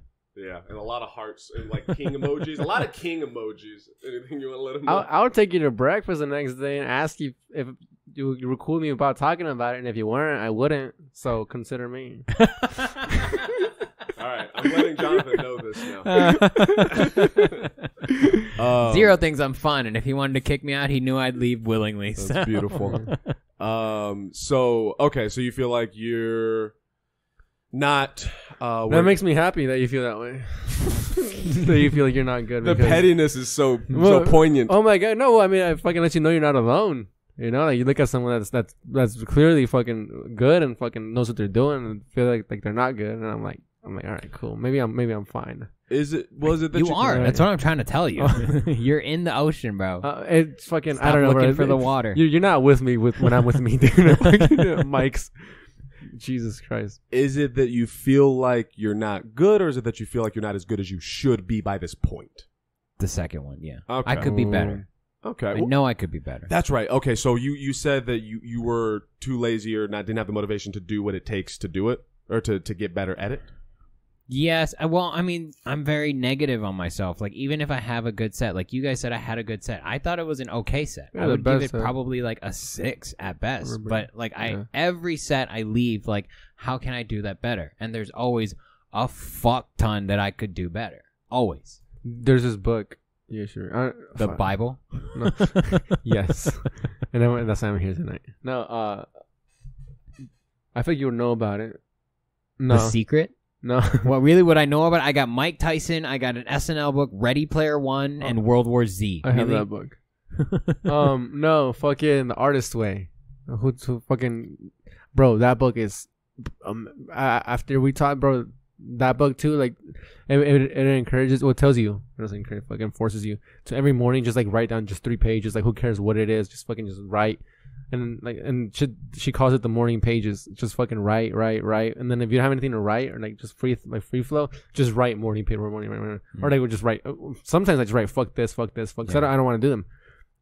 And then it kind of like mentally you throw up like what you like the negativities, and then you just let yourself be because of that book. Like, you know, like comics, like we're not fucking. I mean, we're artists, I guess. Fucking we tell shit jokes, but like because of that book, I'm like, you know what, dude.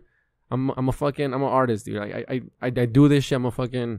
It's not like, you know, I speak whatever. I fucking like. It made it more easier to accept ourselves as literal like artists.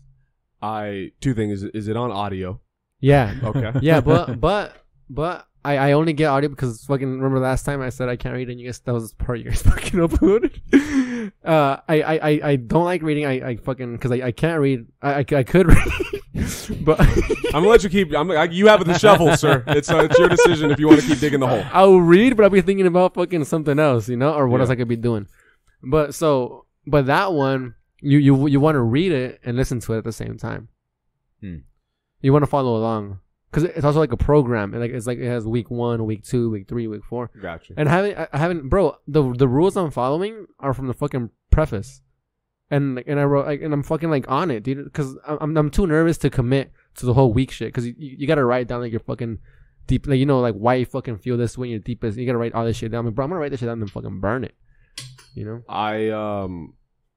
I can see why that would be helpful. I think I can see why that would be a good suggestion for a lot of people, and I think I'm currently in the opposite of needing to do that. Like, I tried to overstructure my shit. Well, it talks about that, dude. Like it talks about, nah, bro. Just or read a summary of it and let me know. Martin Scorsese fucking vouches for it, dude. Too, like in the back. All right. I'm like, Jesus Christ, like fucking Martin. You know, because a lot of these books, like so and so say it's cool, and this person's a great book. You're like, who the fuck are these guys? All right, man. I'll look into it. I'll probably have to message you later so I don't forget. But I think right now my mentality is more focused on just simple. Like, it is hard enough for me to just live in the moment, and so I'm taking that as the thing I need to focus on right now. So I'm trying not even to focus on comedy. Like, I'm focusing on everything but comedy right now, which is a strange experience. Yeah, we are on the opposites. Yeah, we're on the opposite of spectrum right now. Like, I'm trying to. I think at first I used to view myself as a boyfriend, and then I viewed myself as a comedian, and now I'm trying to view myself as a human being. Does that make sense? Yeah. Too much sense, almost, actually. Yeah, that's scary. Yeah. Like, I don't want to think of myself as a human.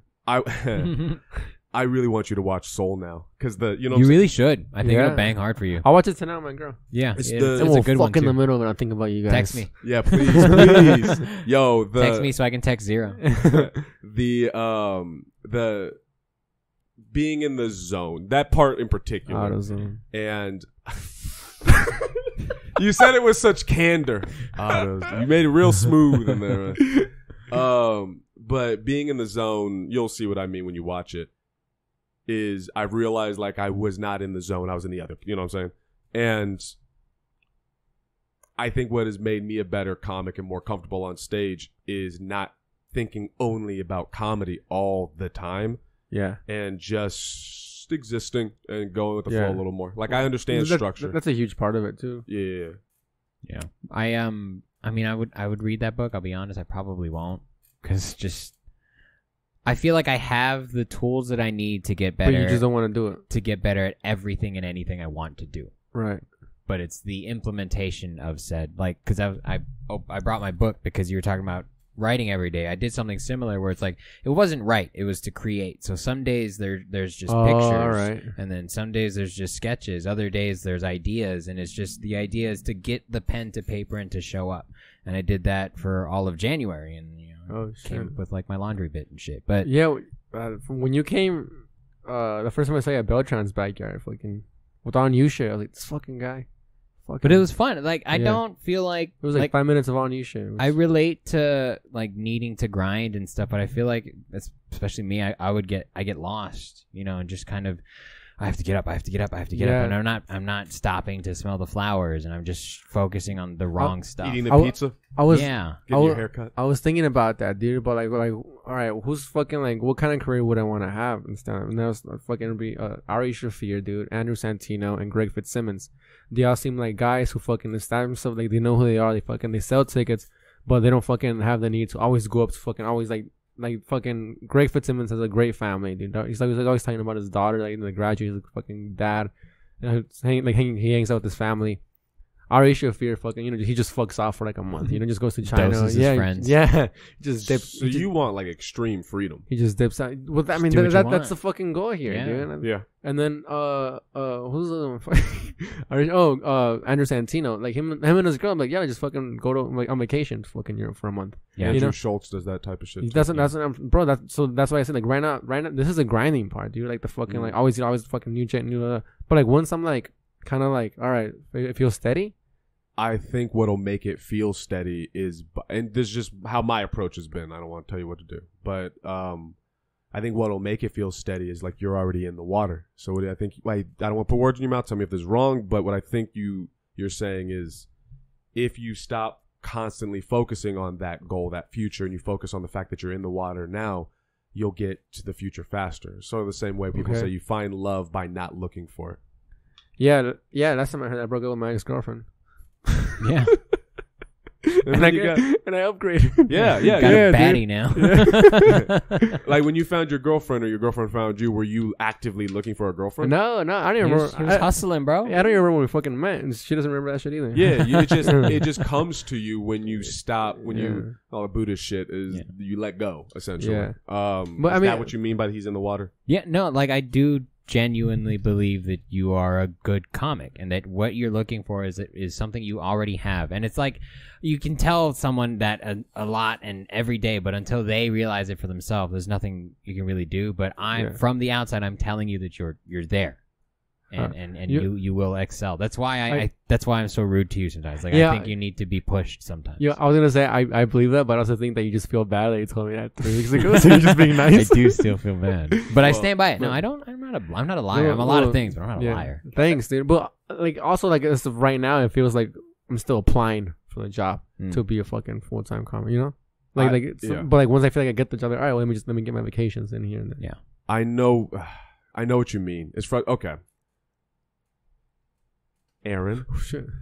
I'm talking to Aaron now. Shit out of me. I've never seen that look. Is that what you look here? This is how I look at myself. You stop looking at yourself like you're a lot happier. Flares is not. Yeah. I'll gleek on you, bro.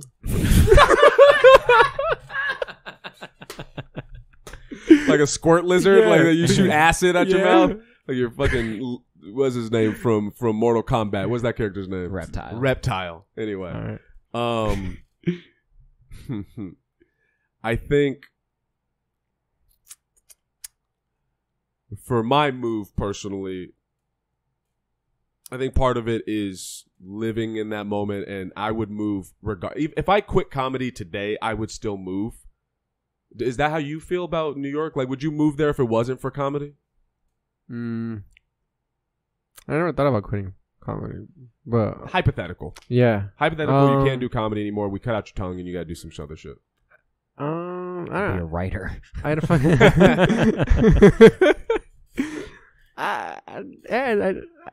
I still fucking move around. I mean, I don't know what I would do, but like I know I would do what I would want to do.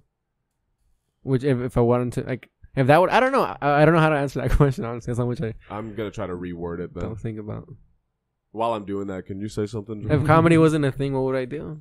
Would I still go? Yeah, I would. I would do it. And then I would. How old are you now, Frankie? Turned 26 last. Jesus. Yeah.